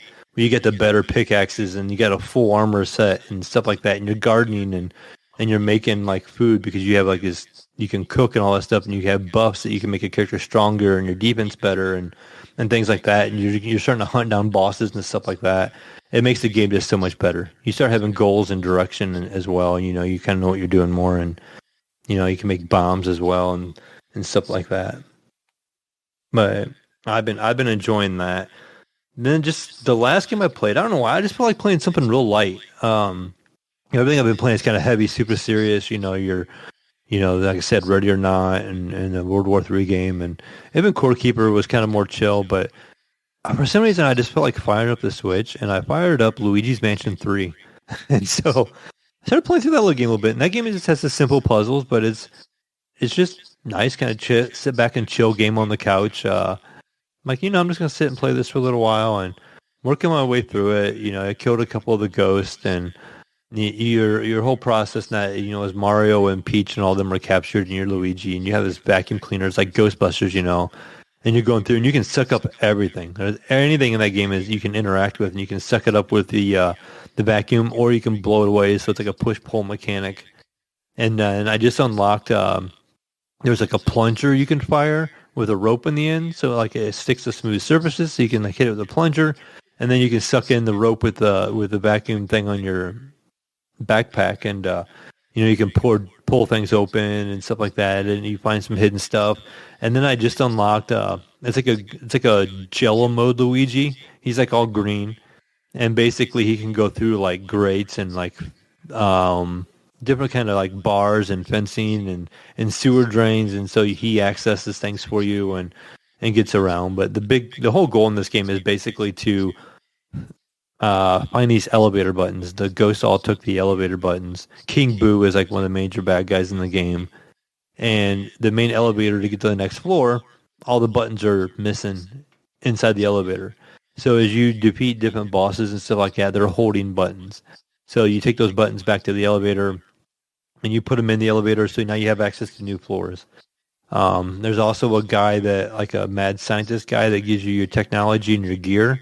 And he's always upgrading things for you, and he's getting new things. And something I thought was kind of cool in typical Nintendo fashion is the gear he gives you that he communicates with you is like an old Virtual Boy, I think they called him. It was the red virtual reality type headset thing that Nintendo did when they first came out. Remember? Way back in the day. Yeah, I mean, I don't remember it was like a big one flop. Specifically, but yeah, and it was a huge flop. I can't remember what. Yeah, but everything was red, black and red and stuff. But that's how that's how he communicates you. And it pulls up the menus. Everything's black and red too. It's really cool. Like he wears the little headset thing and everything. So it's just kind of cool how they kind of incorporated that into the game, as well. Yeah, definitely. That's cool, man. That they did that. Just that nice little single player. Kick back, just relax, and figure out some simple puzzles and it has a little spooky atmosphere. It has a little music going on and stuff. And Luigi has some funny animations. He gets scared all the time, and you're like pointing around your flashlight and stuff, and using your analog stick to aim it everywhere and stuff too. So it's good stuff. But the only thing is I always complain about is the aiming. It's kind of difficult because it's like a side view, but it's kind of like a 3D area. Your right analog stick controls your aim, and you can aim 360 around you. So like if you go to the left, it makes him automatically turn left, but it could be almost facing you, so it's still going left, and you can get turned around, and the control's kind of easy. But the more I play it, the more I get used to it. So, but it's actually a solid little game. I'm enjoying it. Good. Yeah, that's a cool game. I remember watching Vengeful Jedi streaming that game. Pretty nice. But that's it. What about you, Gunny? What have you been playing over there? Me and Ghost Nico. Well, we didn't play this weekend. I mean, we didn't play like together or do any consulting work, as we call it, or how does your base look compared to mine? And we did something similar on Satisfactory. My adult Minecraft addiction. Yeah, I think I let it run like whatever day I work, Saturday or whatever, Saturday night. And I think my son even came and turned the PC off in the middle of the night. Like, I'm trying to craft some shit, man. While I'm playing something else but I made some more power plants. I'm getting pretty good at that. Where, I don't. It's almost like where I'm like, I just know exactly what to do and where to place things, and with conveyor belts and whatever it might be. Like, I'm using the old YT vids, maybe just kind of get the basics of it, but not so much on how to set up everything, where I'm like, I just know exactly what to do. I've reached that point, probably, 400 hours later. I think I should be a pro at that. But I don't know, the power thing's kind of weird, but yeah, I don't know what to do next, really. I guess just keep making more shit. I know Ghost Nico's gotten like nuclear power, with yeah, and it's weird because he's like, I didn't even use a radiation suit or whatever it's called. And I guess I'm like, well, how did you do it? He's like, very carefully, because you can do things at a distance, kind of like Minecraft with blocks, right? It doesn't have to be right in front of your face, to put blocks down. Yeah, I'll reach that status eventually. But but man, just like yesterday, I think, we were talking about recording the show or whatever. And I just kind of stood there at my base because, I made some serious modifications to it yesterday. And I'm just like standing there just looking at this Jesus like, what the hell have I made here, I've got a fucking city, like a metropolis. I mean, not so much like a, but it's like just factories everywhere, Yeah. It's like, yeah, I guess I like this game. But yeah, I'm just trying to make it visually more appealing for me, personally. So, and trains running everywhere. It just needs people, workers. That would complete this game. Yeah, I didn't play any Elden Ring, just a little bit of Elden Ring. Yeah, not much of that. I just didn't feel like getting my ass kicked this weekend. So yeah, kind of off on that one. And the other thing I kind of played the most of was Tiny Tina's Wonderland. Nice. Still early on in the game. And yeah, it's Borderlands, man.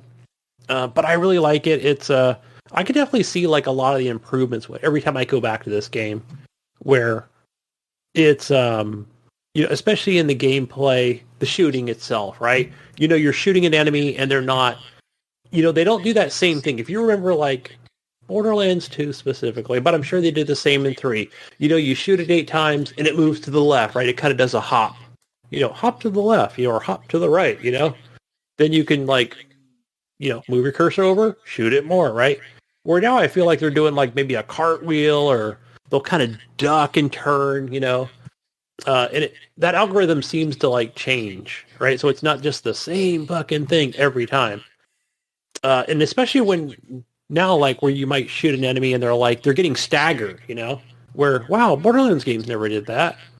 They would just kind of like just stay in that same spot, right? Shooting back at you or whatever. And especially when you've got like a really cool gun, like a really powerful shotgun, or when you're shooting them, man, they're just like going back like Terminator style, almost, right? Where they just get staggered back, boom, boom, boom, boom, It just, to me, I like those sort of things, right? So I want to feel like that gun is making that impact, and they do an amazing job at that. But, I mean, there's no grenades now. Now it's more like, hey, throw a spell out, It might be like a little, like I think the one I have is like, it's like a serpent or something like that, where, it's almost like that cobra snake style type thing. Yeah, what's the RB? I forgot what that is, on there. Oh, so it's almost like this triple shot of, like a crossbow or whatever.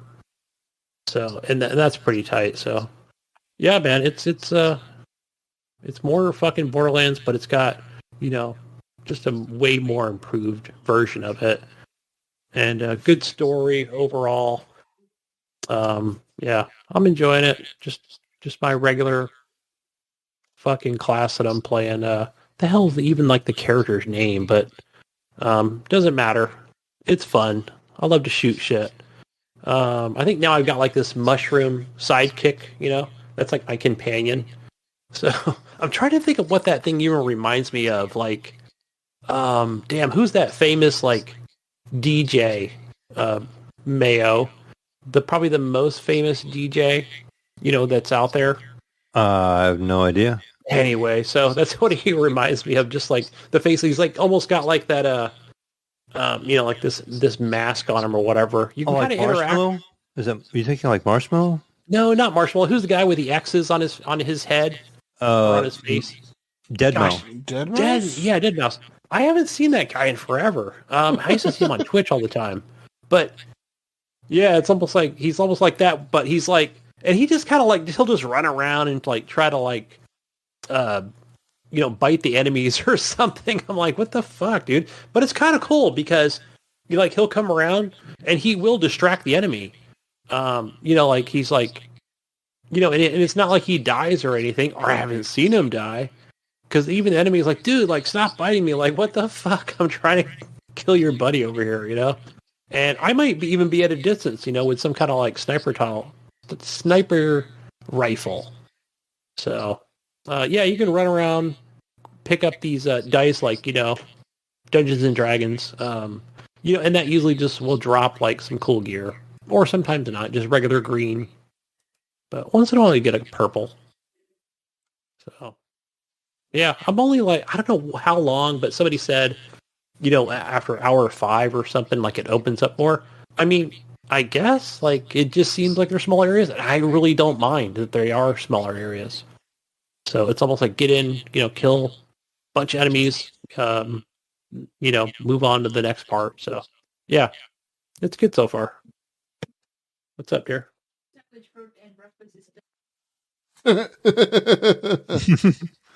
Yeah, Gunny. God damn you. Yeah. Lunch is going to be ready, guys, for tomorrow. Thanks a lot, hun, for interrupting my podcast. Yeah. So Borderlands, guys. Good stuff. Yeah, that's all I play, guys. I like a good game. Like I should try to pick it up, but I don't know. We'll see. Yeah, I think I even talked to Nico. I'm like, yeah, I don't know if I would say like, oh, it's whatever, it's worth $50. I think that's what it was. Ryan paid for it. So, yeah, 50. That's what I heard. I don't know. How much is it? And Probably. Oh, it's on Epic, right? Like I bought it on Xbox, playing on Xbox. Like the last Borderlands, like 3 would go on sale a lot, but it was never super cheap. Like what was it like now? Even now, like the lowest I've ever seen it was like $20. So you would never really find it really cheap. Right. They never really do the real cheap. They always wait, right? It's not like Ubisoft or an EA game, right? I think the pricing strategy was always different.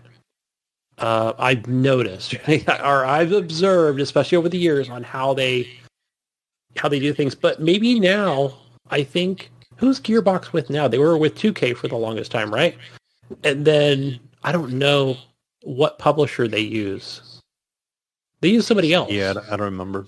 Yeah, so hopefully maybe with whoever they're with now, like maybe it will be more Ubisoft and what I consider like, a few months in, boom, that thing really drops dramatically in price because one of the things that they do, and it's even still a thing now where, let's say you game share with somebody on PlayStation or Xbox, whatever it might be, you can't share the I think the DLC. So whether it's a season pass, and you know how they do it, right? Like season pass number 1, season pass number 2. Like yeah, those don't cross play or whatever. Not cross play, but you each have to purchase those items. So, but that's the Gearbox way of things. They like money, Mm-hmm. But no. But overall, I think we mentioned it last week that this game has cross play, so you can play Xbox, PlayStation, and Epic, and eventually Steam. I don't know when it comes to Steam, but it's usually they usually do it year, 6 months. Yeah, one of those two. I think they normally do a year. I could be wrong, but I think that's how long it is.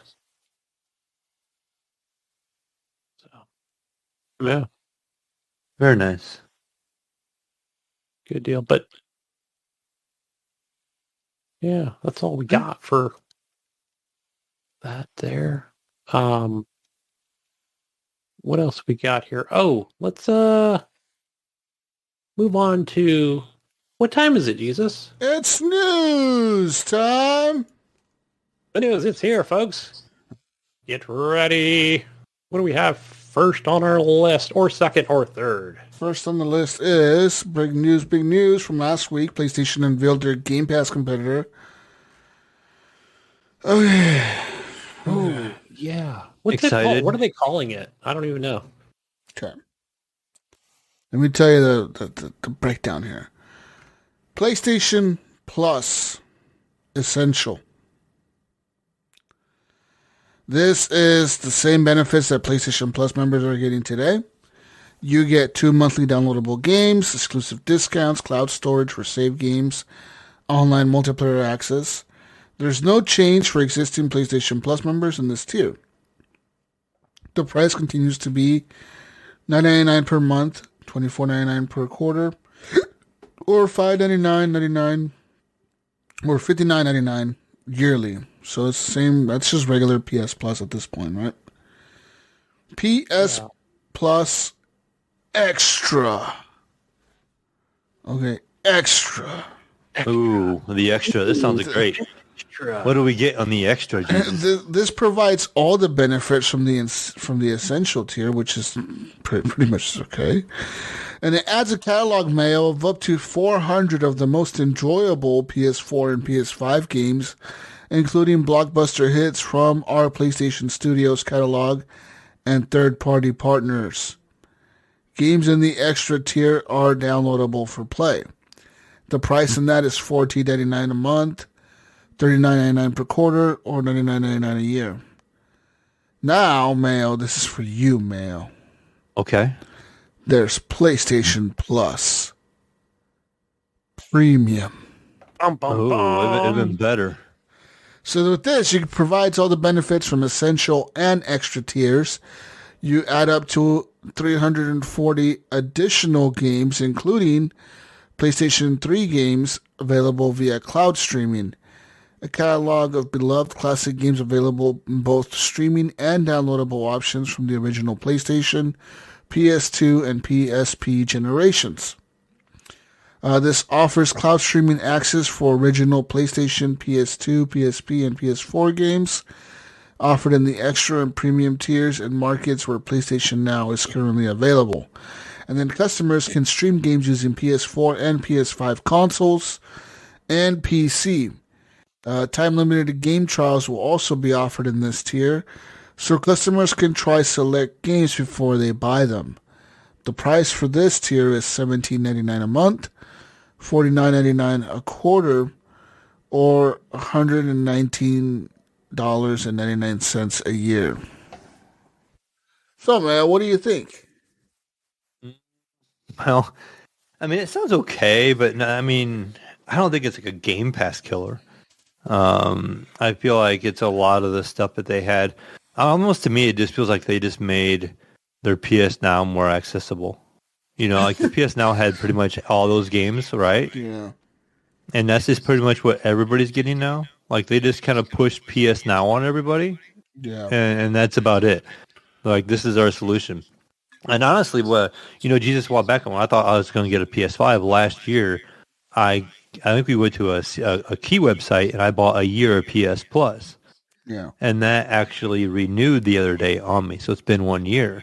And I actually called it and had them reverse it and I just canceled it. I'm like, you know what?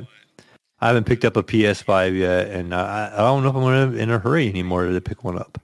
Everybody I talk to either A, sells them or B, just waits. You know, they're like, oh yeah, they're okay. I mean, they're good, but they collect a lot of dust. You know, I've heard different people. I've heard Vitterholic, say like he sold his. Jesus, you sold yours. Different people like I've heard just they sell them. I mean, they have good games. It just, they're still you can get the PS4 version. So part of me even said, oh, maybe I should just wait and get a PS4 for now, just to hold me over. I'll find a PS4 Pro or something. Yeah. And, but I hate to buy a Pro when it's, like a used Pro is like $300 when I could pay an extra $100 and get a digital. Get a 5, yeah. So I'll probably just chill and wait. When I find one, I find one, and then I'll just go from there. But I mean, the Plus, it sounds okay if you have a PlayStation and that's your only option. I guess you could probably take advantage of it because you're already paying for the online service anyways, right? 'Cause don't you have to pay for the PlayStation Online? Yeah. As far as I remember. PS4. So, I mean, I think Xbox, same thing. it's kind of a no-brainer, I guess, if you're a PS user already. But I don't think if I was a Game Pass subscriber, and I wouldn't be looking at it going, I need to buy a PS5 because of what it offers. Or even as a PC gamer, like for me to like keep that subscription, I didn't even use the PS Now on PC. Like I didn't really feel like all the games you couldn't really control. Like they would stream to you at a certain video quality, but you didn't have any control over that. So like those games would stream to you at 720p or 1080p, where I'm over here on this 1440p or 4K monitors or whatever, and I wanted a little bit higher resolution. And when the games stream, they didn't look as good because when you run a 1080p resolution on a 1440 monitor, it looks a little grainy, like it just does not look nearly as clear. And so the games kind of bugged me when I tried it, years ago. And so to me, I don't really see myself jumping on anytime soon, just play it on my PC. I'd rather just buy the games when they come to PC, like God of War and The Last of Us and all that kind of stuff. When it comes to PC, play it on there. Death Stranding, I'll support them that way. Maybe they'll continue to bring these games over a little sooner, hopefully, and go from there. But I mean, the one I really want to play, though, the one I really feel like I want to play is Spider-Man. Like that game. When I see that game, I think about that game. I'm going, damn, I wish I had a PS5 for that game. And I don't know why. I don't know if it's just the lore of Spider-Man or just the swinging around and just fighting the random enemies and the combat in the game. That's the one game I feel like I want to play. And Ghost of Tsushima, I've never really watched much play of it.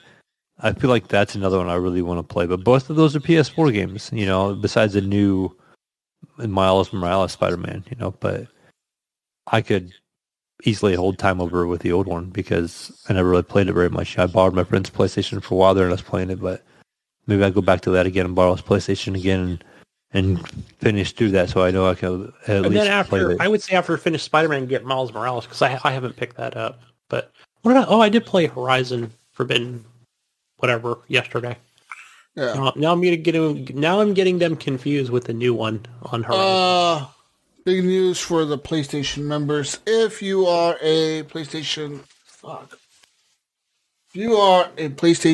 Plus subscriber already, when this goes live in June, apparently PlayStation Plus members will convert to PlayStation Premium. So what if I'm not a PlayStation? What if mine expired, but I did buy it tomorrow, PlayStation Plus? Will it also? Yeah.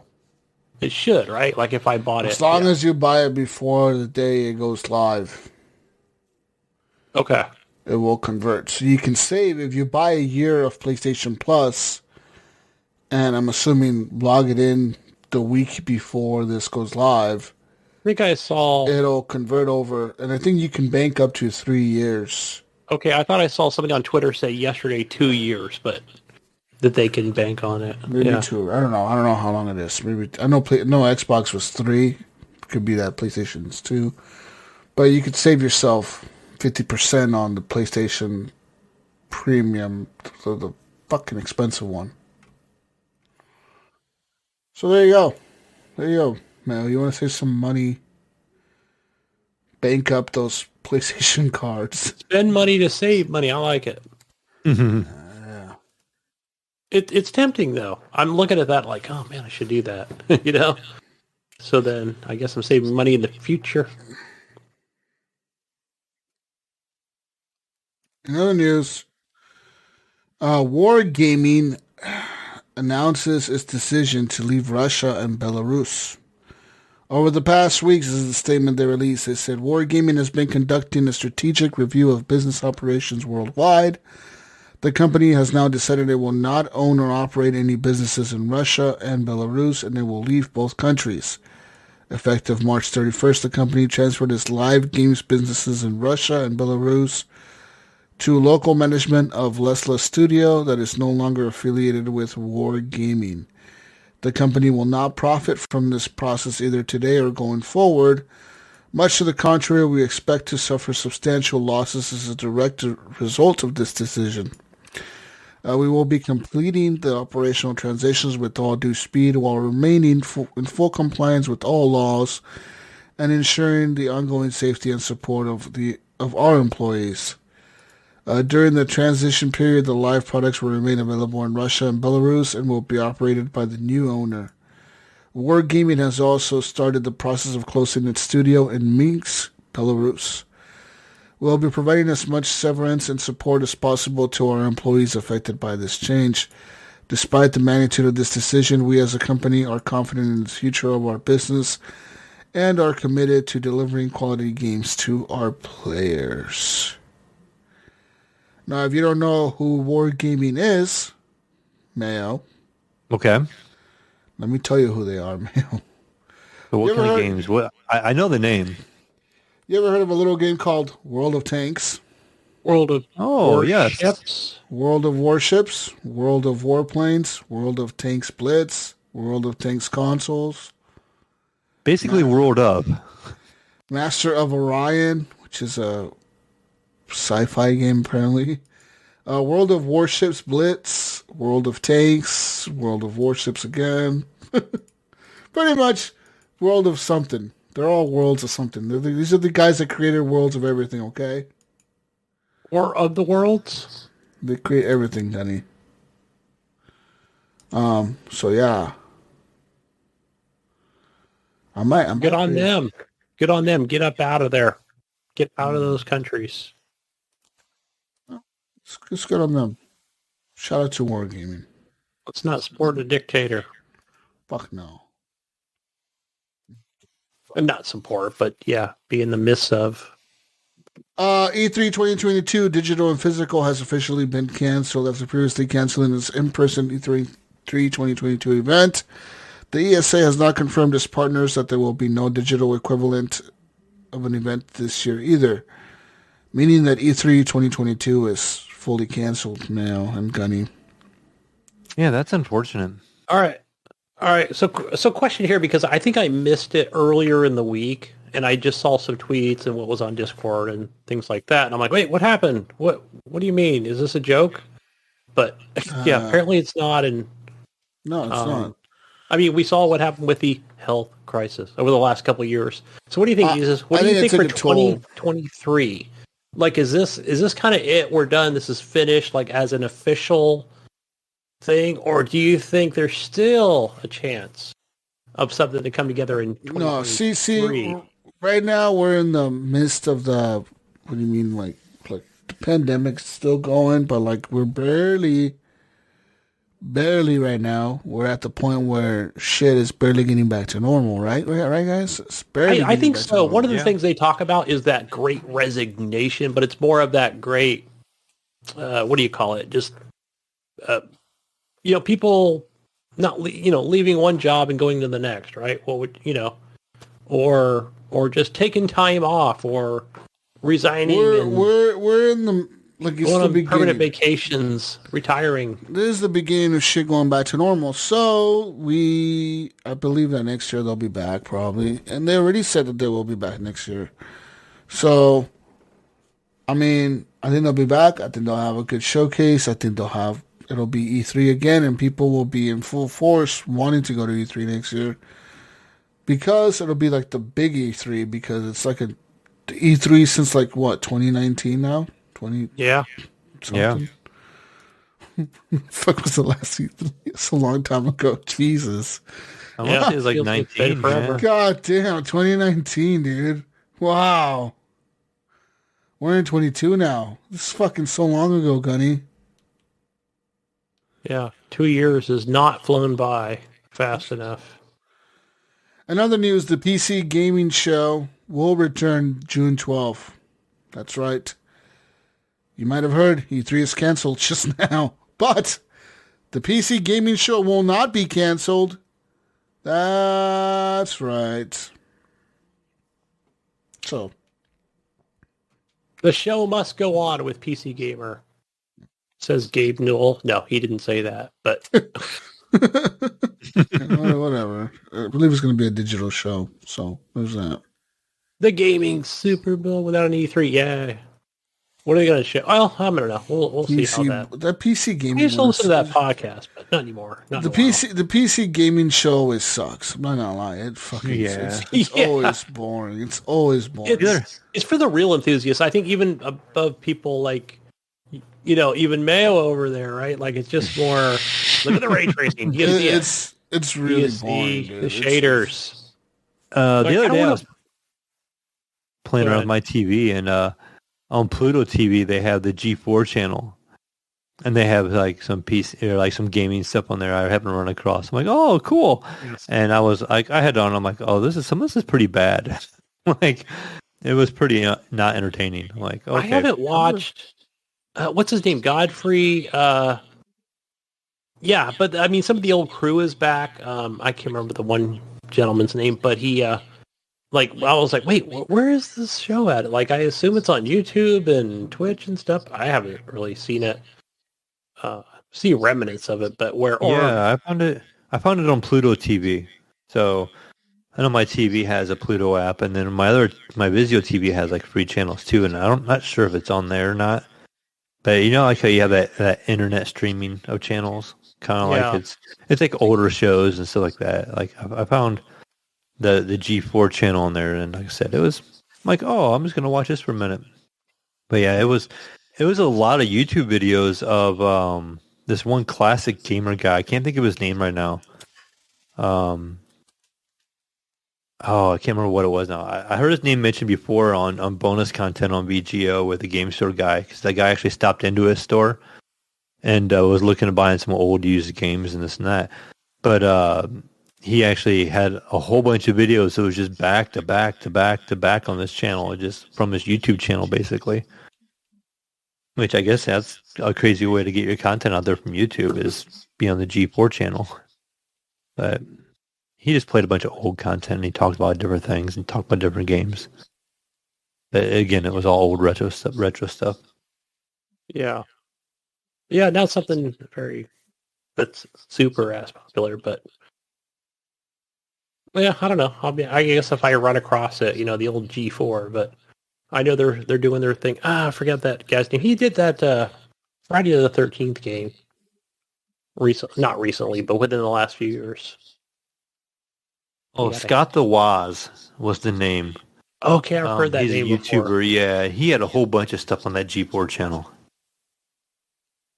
Yeah. Yeah, they got different content creators and things, but because I remember one of the hosts, he was kind of explaining all the things on a podcast.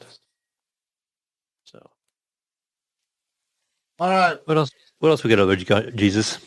These are boring me over here. In other news... G4, it's a bunch of boomers, Jesus, what it is. Epic Games is now hit with another lawsuit yet again. Look, these guys must have a fucking... Like, their lawyers must be happy. They must be getting paid so much. Right, if you're a lawyer and you want to be, like, job security, go work for Epic. Yeah. They're going to get hit with lawsuits all the time. They must get email and phone calls every week, going... I thought the same thing. I thought the same thing, Jesus, but when you read into this a little bit, this one's a little different. This one's different from all the other lawsuits. A YouTuber and choreographer is the latest content creator to sue Epic Games over Fortnite's use of a dance move. This time, Gunny Kyle Hanagami says he has copyrighted the dance in question, which he says was copied by the It's Complicated emote introduced in August 2020. Hanagami in 2017 choreographed a dance to Charlie Puth's How Long, publishing it in a video that has since drawn 35.7 million views on YouTube. Hanagami's complaint, filed Tuesday in federal court for the Central District of California, alleges that Epic stole the hook of his dance and uses it at the beginning of the It's Complicated emote without Hanagami's consent. The suit is hardly the first one brought against Epic for his use of dances in Fortnite, but it is the first one following a 4-year period of relative quietness in this space.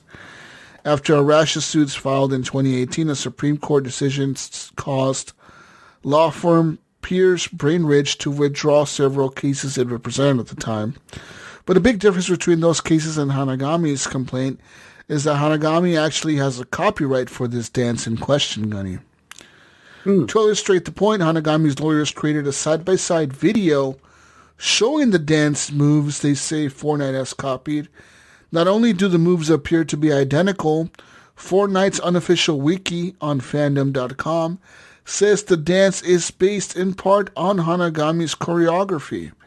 That said, the emote continues with dance moves that are not similar or They're not similar to or developed by Hanagami, nor does the emote include the song that Hanagami choreographed the dance for originally. Holding a copyright to a dance move is only part of the legal battle. Dance copyrights are notoriously complicated, leaving a wide area for creative expression that are still fair game. Legal and artistic concepts like creative use in addition to the choreography play important roles as well. Generally speaking, a dance work that violates a copyright must be found to copy most of the original work, rather than just a few moves or one section of the move. Hanagami's lawsuits ask for a court order preventing Fortnite from using its complicated dance move, unspecified statutory and compensatory damages, and legal fees. So, I don't know. Okay. If a part of this dance was used, do you think it's going to hold up in court? I don't know. If it's just a part, probably not. But it's, it hasn't yet. It depends they've on... had a different one, but this one was copyrighted. So, like the other ones before, Fortnite was getting sued left and right, a while back, when they were starting to do all those emotes and all those things. I don't think any of that stuff was copyrighted. I don't think. Now, can they prove that it's a direct copy of what they were doing? Did they vary it enough, or did they add something to it, or something like that, to where they make it their own? I don't know. For how many seconds, I guess, or like I said, it's at the beginning. Yeah, it's so hard to. I guess I'd have to see it. I didn't even watch the video, but I'm watching the video, and it's literally the same fucking move. It is. The video shows that literally it's everything that he does in the dance video, choreography video, they do in the Fortnite video. The same hand movements, the same finger movements. It is literally the same. The same foot. Everything's the same. The foot movement. I'm not feeling like one of these are eventually going to get through, right? Eventually, so enough people keep trying this lawsuit, somebody's going to catch them. Eventually they're going to catch a judge that's going to be like, okay, you're saying that these are a lot alike, or they're exactly the same. A judge may eventually be like, you know what, this is multiple times this has come up. Multiple times you guys have copied stuff before. Maybe they're going to get tired of messing with it or hearing about it, and that judge on a bad day will be like, you know what, you're over there collecting, money, stacking money on top of, payout, right? Yeah. Interesting. Yeah, or and not to knock on Fortnite, but they have seemed to have taken so much stuff from everybody. You've heard about lawsuits, all different kinds of dances and emotes that people have had, or people have sued them. And then you had a battle royale just like PUBG at the time. They were helping make PUBG. They come out with their own game. And then, Apex comes out with a mode, and then it's boom, it's something like that in Fortnite, or another game comes out with a mode, and boom, it's in Fortnite. They're very good to adapt anything into Fortnite, and it's a very open world, and it's awesome that they can do that. But almost it does feel like they just take what's popular and they just put it in their game. Yeah. The Spider-Man movie is popular right now. We'll get the rights to it, and we'll put Spider-Man in there. Yeah. Which they can do that legally. But when you start taking dance moves from other people, or say modes, like game modes from your competitor, then that's a different story. What was it? They didn't have vehicles in the longest time, and then something had vehicles, and then they had the respawn beacons was another thing that came up recently. They were talking about how Apex has a portable respawn beacon, when you play the Battle Royale version of Apex. And now that's introduced, I guess coming to Fortnite, again, it's almost kind of like that makes sense in that kind of game, but it's just convenient that every time somebody has something like that in their game, it ends up in Fortnite right away. They have the people to throw it in there, and it makes the game better. I'm not denying that, but it's just crazy how fast they can take somebody's successful idea in another game and just add it to their game. It's like we came up with a game right now, and it was some kind of battle royale type thing, and had some kind of very unique idea. It could very well end up in Fortnite a month later. You know what I mean? And then better, probably. They improve upon it. Yeah. We can sue Epic. You know what? Epic Games. Epic is the Apple of video games. They kind of are. They kind of are. Yeah, because Apple takes everything that a lot of other companies do, and then they do it like 3 years later, but they make it better. And everybody just adopts it after they do it. You know what I mean? Mm-hmm. Everyone thought that touchscreens were stupid when they first came out with it. Then now everything's a touchscreen. Everyone thought that tablets were fucking stupid when they came out with it. You know, then now everyone has tablets. You know, everyone thought that making like a no headphone jack a thing on your phone was like the dumbest fucking idea ever. Still mad when that happened. I remember like when those were coming out. Yeah, people were like, "Oh, you know, what? No headphone jack? What the fuck?" And now nothing has a headphone jack. Everything's Bluetooth. Yeah. So like, yeah, like Epic is the same fucking thing, right? Like they're the Apple of video games, dude. In other news, Activision Blizzard officially settled for a federal sexual harassment suit for $18 million. Yeah. A judge approved an $18 million settlement between Activision Blizzard and the U.S. Equal Employment Opportunity Commission Tuesday that resolved the federal sexual harassment lawsuit faced by the video game publisher. The company still faces multiple suits from shareholders, former employees, and the California Department of Fair Employment and Housing. U.S. District Judge Dale Fisher said during the March 29th virtual Zoom hearing that on the settlement that she couldn't stop anyone from filing any appeals, but her intent was to sign the agreement. And says here pretty much anyone who worked at Activision between September 1st, 2016 to the present day can submit a claim specifically about sexual harassment, retaliation, or pregnancy discrimination. The EEOC settlement is opt-in only, so claimants have to submit paperwork to be considered for any relief. Those who chose to become a part of the EEOC settlement will be waiving their rights to be part of the California State Agency's lawsuit on the specific issues of harassment, retaliation, or pregnancy discrimination.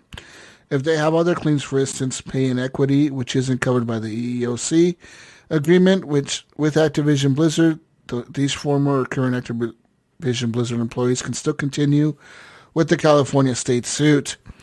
Each individual's case will depend on their experiences with the company. It says here, you don't get to double dip. That's the reality of these settlements, said Anna Park, regional attorney for the EEOC of LA District. There's been a lot of confusion around that. We want to encourage everyone to make a very informed decision. So, yeah. In a news release following that settlement, Tuesday, Activision Blizzard CEO Bobby Kotick said the company's goal is to become, quote, a model for the industry, and we will continue to focus on eliminating harassment and discrimination from our workplace.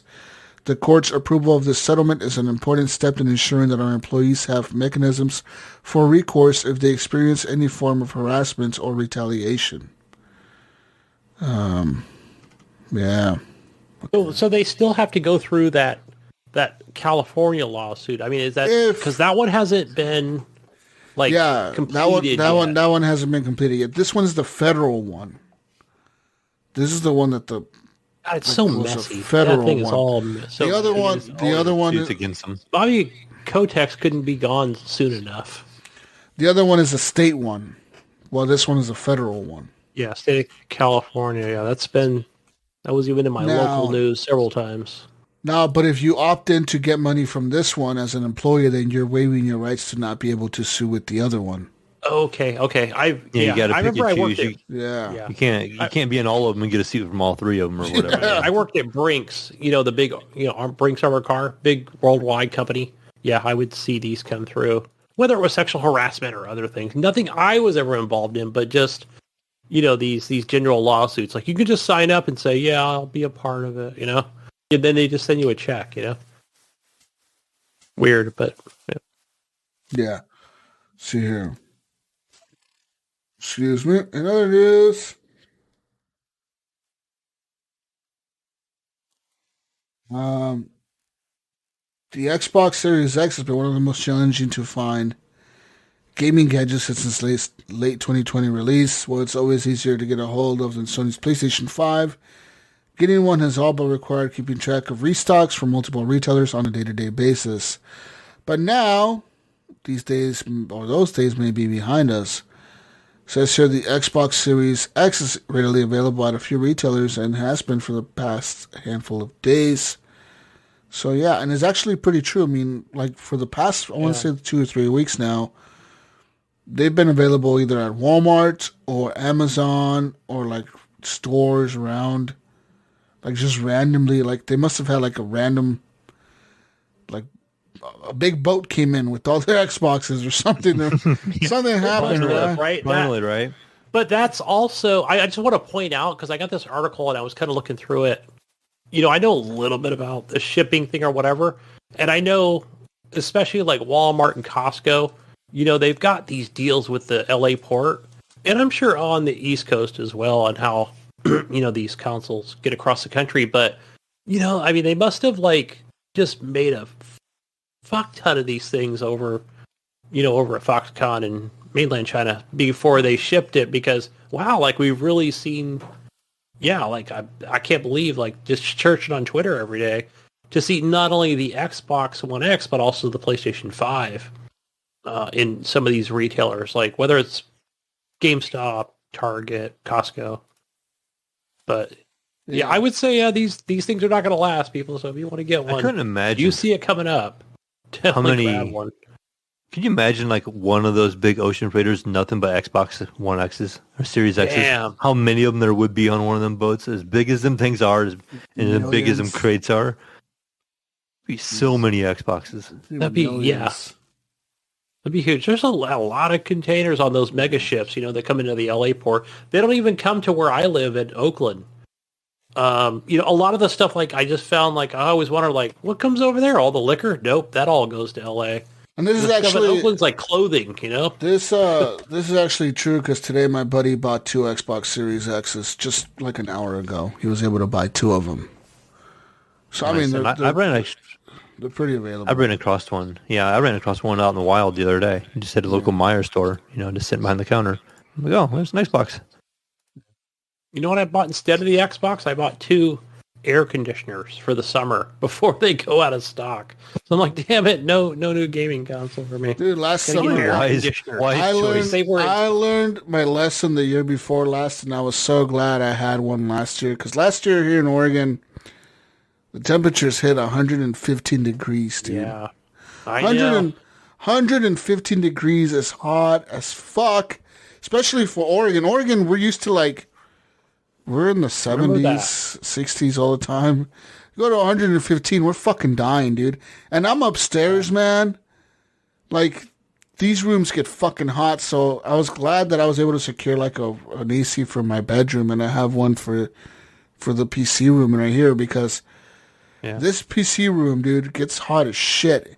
And if I didn't have an AC in here, I wouldn't be able to sit in here and even podcast. I would be like, fuck you guys. That was the thing that me and the wife were talking about yesterday, where I'm like, oh man, it would be awesome if we can get the, you know, the little, because we have like a portable. It's not the best. I can't remember what brand it is, but the ones that I got were, now we're talking about air conditioners. This must be a boomer podcast, but no, I mean, seriously guys, when I'm here in the summer and I'm in this room and I'm podcasting, it's like, I'm dying, you know. No, it's hot, I can't have the window open, right? Whether it's, you know, birds or parties too loud, or something, too loud. Oh my gosh! But I don't know. I don't know what I'll have to do.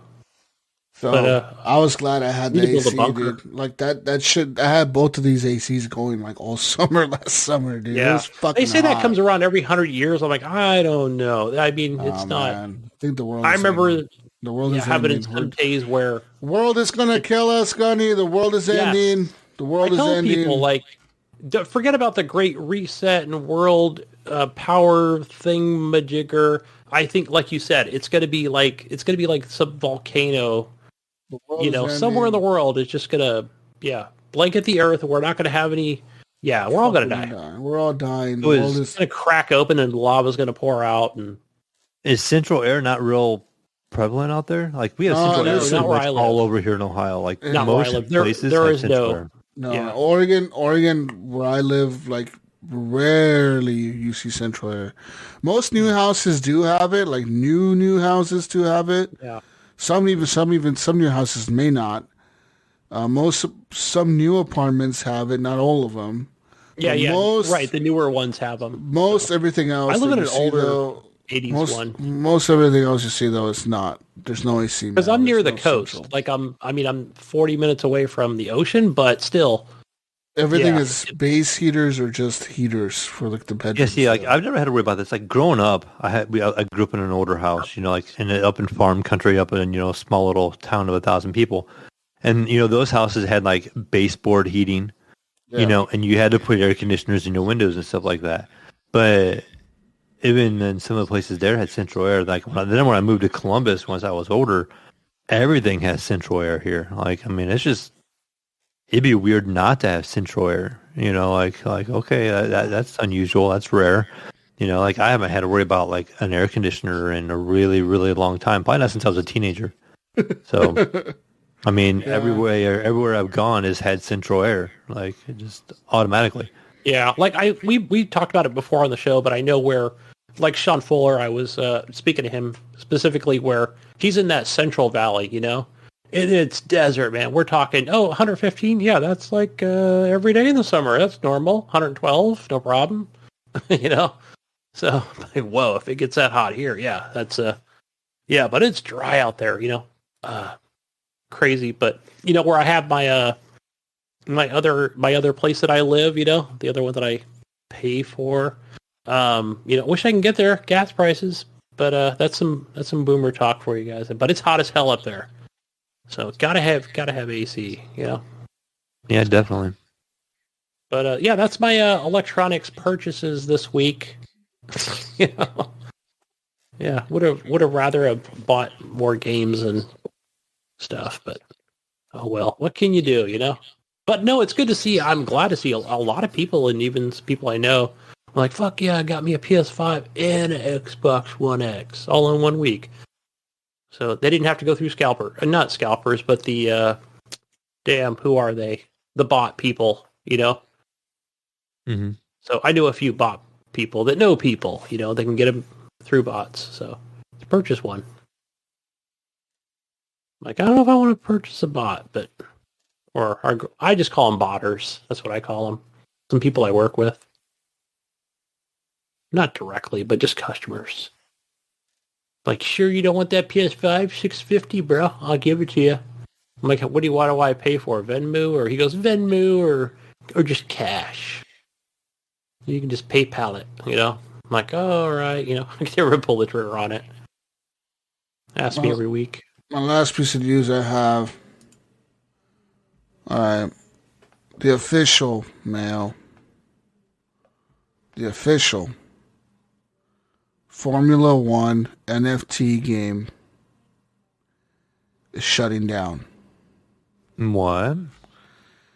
F1 Delta Time, an official NFT and crypto-powered racing game that launched back in 2019, has now closed its doors. This is leaving everyone who had spent money and invested into the project probably wishing they did something else with their time. This game was one of the first licensed NFT titles out there years before other leagues and sports got into this.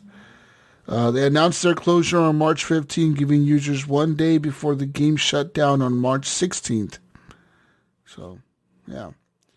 One of the most expensive NFTs in history sold in this game back in 2019. Mayo. You know what it was? You know what it was? No. It was a motherfucking race car, Mayo. Yeah, it was an F1 fucking race car in the game that an anonymous bidder spent $110,000 on. Oh. Yeah. This was part of a real race car. This was it was an F1 race car. It was called the 111 car. It was a jewel encrusted car in game for the person who bought it. Ooh. And he spent $110,000 fucking dollars on this. and now that's worth nothing. Yeah. I mean, Or is it even You know just what, gone? Jesus? Like, is I that- thought crazy NFT stuff. Buying shit like this. For a game that's going to shut down. But I was like, me and my Twitches, right? I like my Twitches. Viewing my Twitches as a boomer. But there was a hot tub. One of those little plastic hot tubs through a streamer. I'm not going to name names or anything like that, or start throwing out which ones I watch, but just one of those little little rubber poles, NFT, $50. I'm a proud owner of a little. It's it's a pull, the peak. Anyway, yeah, I don't know, but yeah, the streamer doesn't stream anymore, so I'm ass out on that one, man. Damn it. Not making any money. But it's weird because the stuff's still coming. That's still coming away. The other day I was watching TV, and it was like regular TV, and there's this. It was like an actress or something like that, and they were talking about a dress like she wore somewhere else. And next thing you know, she starts talking about it. She's like, "Oh, and by the way," she's like, "if you haven't bought the real dress, you can buy the NFT version." And they're like, and they showed like this video, like this like person, like this animated figure walking on like a treadmill, kind of like the thing like you would think of, not really a treadmill, but like an omnidirection type thing, like you would see in Ready Player One. And it was like a character wearing a dress with like cyberpunk type glasses. And I'm like, what the hell? And they're like, you can get your chance to own a piece of this dress now. Scan this QR code. And you can buy this dress. And they had the QR code right on the TV for you to scan that you could actually purchase from this lady. And they're like, that way you too can live of having this dress. And I'm like, holy cow, like this just literally just a figurine. You know how much this guy spent on this car? How many Ethereum tokens he spent on it? He spent roughly 415.9 Ethereum tokens on this. Okay. Back then, Mayo, in 2019, let's go to 2019 here. The peak for Ethereum, the cost peak was $150. You know how much Ethereum is worth today? One token? A lot. It's a lot, isn't it? It's like thousands, right? Yes. Back then, Gunny, one Ethereum token would cost you $150. Today, that same Ethereum token would cost you $3,300. Damn. This guy, if he was to spend that same money today, if he was to have those tokens today, those tokens would be worth $1,394,496. That means that guy spent in today's money $1,394,496 on a fucking NFT that's worth nothing now. That's just like, I wonder like who this guy is. Like, he's just fuck off money. Like, whatever, man. Well, he was with my friends, When he came out and claimed that he bought this, the guy who he never said his real identity. He just came out and like gave his pseudonym. He said the way he has money is because he was an angel. He was an investor in cryptocurrency back in 2013 and Ethereum. He said he bought a bunch of Ethereum back in 2013 when it first came out. So he probably bought it to like what? Pennies? I mean, he's cutting edge, right? Like he's like NFT race car. People love race cars. It's got a diamond fucking glued on top of it. I bet today he's like, what the fuck did I spend $1 million on a fucking stupid video game? God damn it. Right. I'm never getting drunk and playing video games again. Fuck this shit. Right. Daring a bet with my friends. Yeah. I bet you won't buy that car. It's $100,000. Okay, I'll buy it right now. You know what I mean? Like, fuck, dude. That sucks. That's a lot of money, dude. That is. Wow. To me, it's a lot. To me, it's crazy to think that an Ethereum token, you could have bought one for $150 just 3 years ago. And right now you would have $3,000 off of that $150. You know what I mean? Mm-hmm. Isn't that fucking crazy? You never know what's going to take off, what's not, Yeah, it's nuts. But, yeah, that's all we have for news, man. It's getting light over here on the West Coast here. Let's move on over to the console corner here for PlayStation Plus. Just regular old Plus here. We've got 3 games. Slay the Spire. Great game, great card game. Single player. Yeah, definitely recommend it. Second one is Hood, Outlaws and Legends. Not something I ever purchased. I know it got a low rating overall throughout all the systems that it's on. And the third one is SpongeBob SquarePants Battle for Bikini Bottom Rehydrated. So yeah, you get 3 games. I didn't get any details on which one is for PlayStation 5, but yeah, either way, go check out all 3 of those for your PlayStation Plus subscription. Xbox Games for Gold, and that includes probably premium Game Pass members as well. You have a game called Another Sight, and your second game is called Outpost Kalaki X, which is an old Xbox 360 game. Over on Game Pass, you do have some bangers over here, so forget about Gold. You have MLB The Show 22, which is made by Sony, San Diego, and Cricket 22. Some cricket, mate. I always think of a cricket bat, eh? Wouldn't want to have to fight with that thing, you know? It's something I can honestly say I've never played as a cricket game. I've never played one either. Maybe I should just download it just to try. I've seen it. I've seen... what is cricket? Isn't it? I just couldn't even tell you the exact rules of cricket. Gunny said you have a bat looking thing. Cricket bat, mate. You have the ball, eh? But it's not Australian. It's English. I don't have my English accent out. But I always think, is it something like, is it more India cricket rather than English or South African? I'm not even sure where that thing originated, but it's not here in America that I'm aware of. So we play American sports around here. Yeah, we play football, basketball, baseball, not cricket. We don't try to hit a little ball through fucking stupid, like a little bridge, shit. You know? Yeah, it sounds stupid.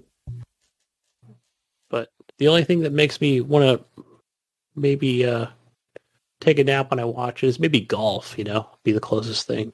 Golf is all right. I like to watch golf sometimes. Yeah, it depends. Baseball I'd much rather play it. Baseball, I like to watch in person. We'll not watch it on TV, but going to a game is actually kind of entertaining. Yeah. You like getting hit in the face? Like getting hit in the face with baseball, Gunny? Mayo? No. More like a hockey stick, I saw a video that's like the other day I went on YouTube. I started watching videos of people in baseball stadiums getting hit with fucking foul balls. Yes. That shit happens a lot, dude. Oh yeah, you gotta be cautious. You gotta be aware. It happens a lot, like a lot. Like old ladies and shit getting fucking black eyes from fucking. Like, is there a waiver you sign when you go to a baseball game? Like, if I get hit in the face with the baseball and it breaks my nose, I promise to not sue you guys. I don't think I've ever signed a waiver in any of the games I've gone to, so I don't think there is. You probably sign it when you buy the ticket. You probably get tickets to the next game. It might have something. You get an icy, a little icy cone for one to put on your eye, and then one for your kid. And maybe a free hot dog or something, and some coupons. I mean, those balls come fucking fast at your face, all right? That's what she said. But I mean, they come really fast at your face, okay? And they smacking you in the nose or breaking it and shit. I mean, what's happening? I mean, pay the fuck attention. Get off your phone. Your face is not the mitt, right? You're supposed to duck or turn. But what if you duck and it hits an old lady behind you? That's true. You're not expecting that person to move. I've seen those videos where people are like, "Whoa!" And now people think you're the asshole because you got out of the way and it hit the old lady and almost killed her. You're supposed to take the team, young man. Yeah, you're supposed to put your hand up and catch it, bro. Break your fucking fingers. Trying to catch a fucking baseball. Yeah, I don't know what's worse. Like you guys in the background stuff, what my daughter went through this week. I'd almost rather take a hit from a baseball than what she got hit with. Yeah, she got hit with one of those like metal frisbee things from like the discus from track and field. Yeah, so she's on the discus team. Yeah. And what she was doing, she threw her disc and she went out to go get it for practice.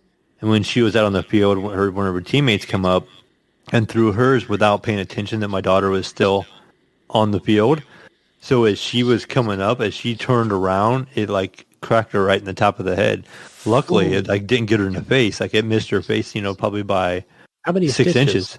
She only ended up with 5 stitches, but the cut was like 2.5 inches long, 3 inches long, and it split the top of her head open pretty good. Wow! And even there, all the nurses and stuff at the place when I took her to the urgent care were like, "Oh, that's a lot deeper than what we thought it was," And but but I don't know how that works because she had a cut a while back. She was ice skating and she fell and her boyfriend's skate went across her hand and it like cut above her knuckle. Fuck. And that was only like maybe like a 1/2 inch cut and she had to have 7 stitches for that. And this other cut on the top of her head was like 2.5, 3 inches big and it was only 5 stitches. So I don't know how that works, but it was a mess. But it did not sound like it would probably feel too good. The metal discus probably hurt pretty good. So we'll find out. I'm assuming she has a concussion. She hasn't said anymore. They checked for it, but they said it could show up later. That's gnarly, dude. Yeah, I'm glad she's okay or got it in the side of the face and not in the face. Yeah, that could have been a mess if she would have got it in the face. Oof. But yeah, careful out there, people. Especially with I wonder what a cricket bat can do, or right? Balls. Yeah. I'm gonna go watch YouTube videos on that. We gotta find YouTube videos of the gnarliest sports injuries from balls from games. Oh man. Anyways, what was the one where I'm stuck on this subject now. Remember the NASCAR event where the tire flew into the stands? Oh yeah, I do remember that. And all them people, I don't remember if it killed people or people were hurt or what. I just remember it's like a car, it's like a NASCAR, and the tire flew into the stands. Yeah, that'd be worse than a baseball. Probably a 200-mile-an-hour car and a tire coming at you. Yeah, big ass fucking tire coming at you, dude. That would be crazy. Yeah, fuck all that. I know getting out of the way of that one probably. Fuck no. No, hell no. You wouldn't even see it coming. You would just be like, what the fuck's happening? Boom. I was just drinking my beer and boom, I'm here, Lordy. What the hell? All right, guys.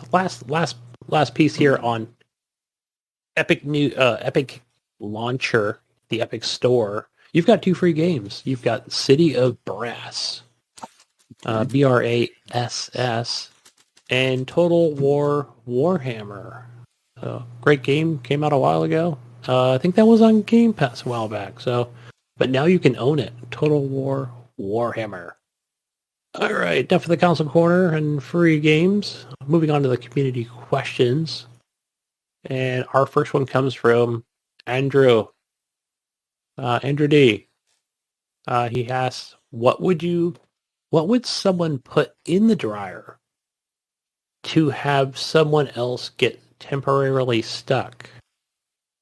Asking for a friend. My gosh, like, what would you put in the dryer? Okay, probably, yeah. Well, first it depends who you're trying to get stuck in the dryer, right? Don't you have to like appeal to that kind of person? Yes. So I'm already thinking if it's your wife, that might be one thing, or if it's a buddy, that's another thing. I know, because I'm already thinking of like, I don't know why I thought of myself here. Kind of weird, because I was thinking like, maybe if you put like a chocolate donut in there, I'd probably, yeah. I don't know. That seems silly, but I'd probably try to reach in there and grab that chocolate donut, Jesus over acting like he knows the answer to this question. Because I'm like, you don't get it, do you guys? I don't. You guys don't get it. No, is this something that's trending right now on Facebook or something? No, Gunny. It's related to like porn, dude. Yeah. No, I figured that out. Jeez, wow, way over my head. I never would have guessed on that one. It shows how you boomer you are, Gunny. Fuck. Yeah, it's a porn related question. Let's put it that way. Okay. Man, and see, I turned this into food with chocolate donuts. What's the fuck? I don't know. I'm not going to answer this question. So, chocolate donuts, Andrew. He's like, typical Gunny. Yeah, he knows me. But he knew it would go over your head. He was expecting he knew. You got me, Andrew. Fucking Johnny don't, man. Brian Tolt Jr. Did anybody else pre-order Teenage Mutant Ninja Turtles, the Cowabunga collection? Yeah, I should ask Ryan if he pre-ordered that. He was probably back into that back in the day. So I have a question for Brian. This is more like the section where we ask you, did you pre-order the new Lego game? I know he's on the Xbox, so I'll probably be seeing him and the kids playing that. When I say kids, are probably getting older now. But, the new Star Wars one? My son wants me to buy Star that Wars for him. Saga. Probably Saga. Man, those are good, though. I heard they're good. I think if I had more time and... Those games always, Traveler's Tales, they always make those games look so good. Well, the old ones are on Game Pass, right? If you've never played them, Jesus, you said you heard they're good. So, and once in a while they Game even Pass. WB or whoever even gave those games out back ago. Hell, I still own them. So even some of the physical ones I've got for Xbox 360. But yeah, I own a lot of them even on Xbox One. But I think ever since we started this podcast, I think I've not played one Lego game. Yeah, where I'm like, I'm going to play a kiddie game like that. But man, some of them are really good. They've got a decent story. Lego Batman, probably one of the best. Lego Batman 2, I think, just had a fuck ton of content to it. Hours of gameplay for that. Not on Game Pass, but I think they're on the Epic Store. They're giving away on the Epic Store at one point in time. That's where I have them. I think I have them all in my Epic Store library. They were doing it there, and then Xbox was, and probably Sony too. PlayStation was probably giving away as well. Really? They're having a fire sale from... My kids played all of them. Yeah. I think the last one I played was Marvel 2. For Xbox One, yeah. I played a lot of them, played a ton. Indiana Jones, you name it, all of them. I always wanted to play Lego Marvel Undercover. Remember that was a Nintendo... I think that was a Switch. Hell, that might even have been a... Damn. That might have even been a Wii U launch. Not a launch, but more of a exclusive for 6 months or something. Crazy how I know all these things, but I was like, I want to play that game. But yeah, I think they had Lego Worlds. That one didn't do too great, but I mean, the other ones are all awesome, So yeah, Traveler's Tales, they make great games. I mean, the same formula, but yeah. Speaking of Batman, man, I want a new Batman game. I know they keep whatever. They'll say, it's been fucking delayed or whatever. It's coming out next year. Everything's next year. Just put that on the calendar. I don't even get excited anymore. But yeah, I'm sorry, guys. Rambling on over here. I think that's all we have for the community questions. All right. Peace out, Brussels sprouts. But first, go to Manscaped and use promo code HGP20 and get 20% off your next Manscaped purchase with free worldwide shipping. That's right. Manscaped.com. Promo code HGP20. And turn over to Redbubble. Get yourself some nice shit. And that's it. That's all I have. Peace out, Brussels sprouts. We'll catch you on the next week's edition of the Horrible Gamers Podcast. Betting keeps signing out. Bye. Yeah.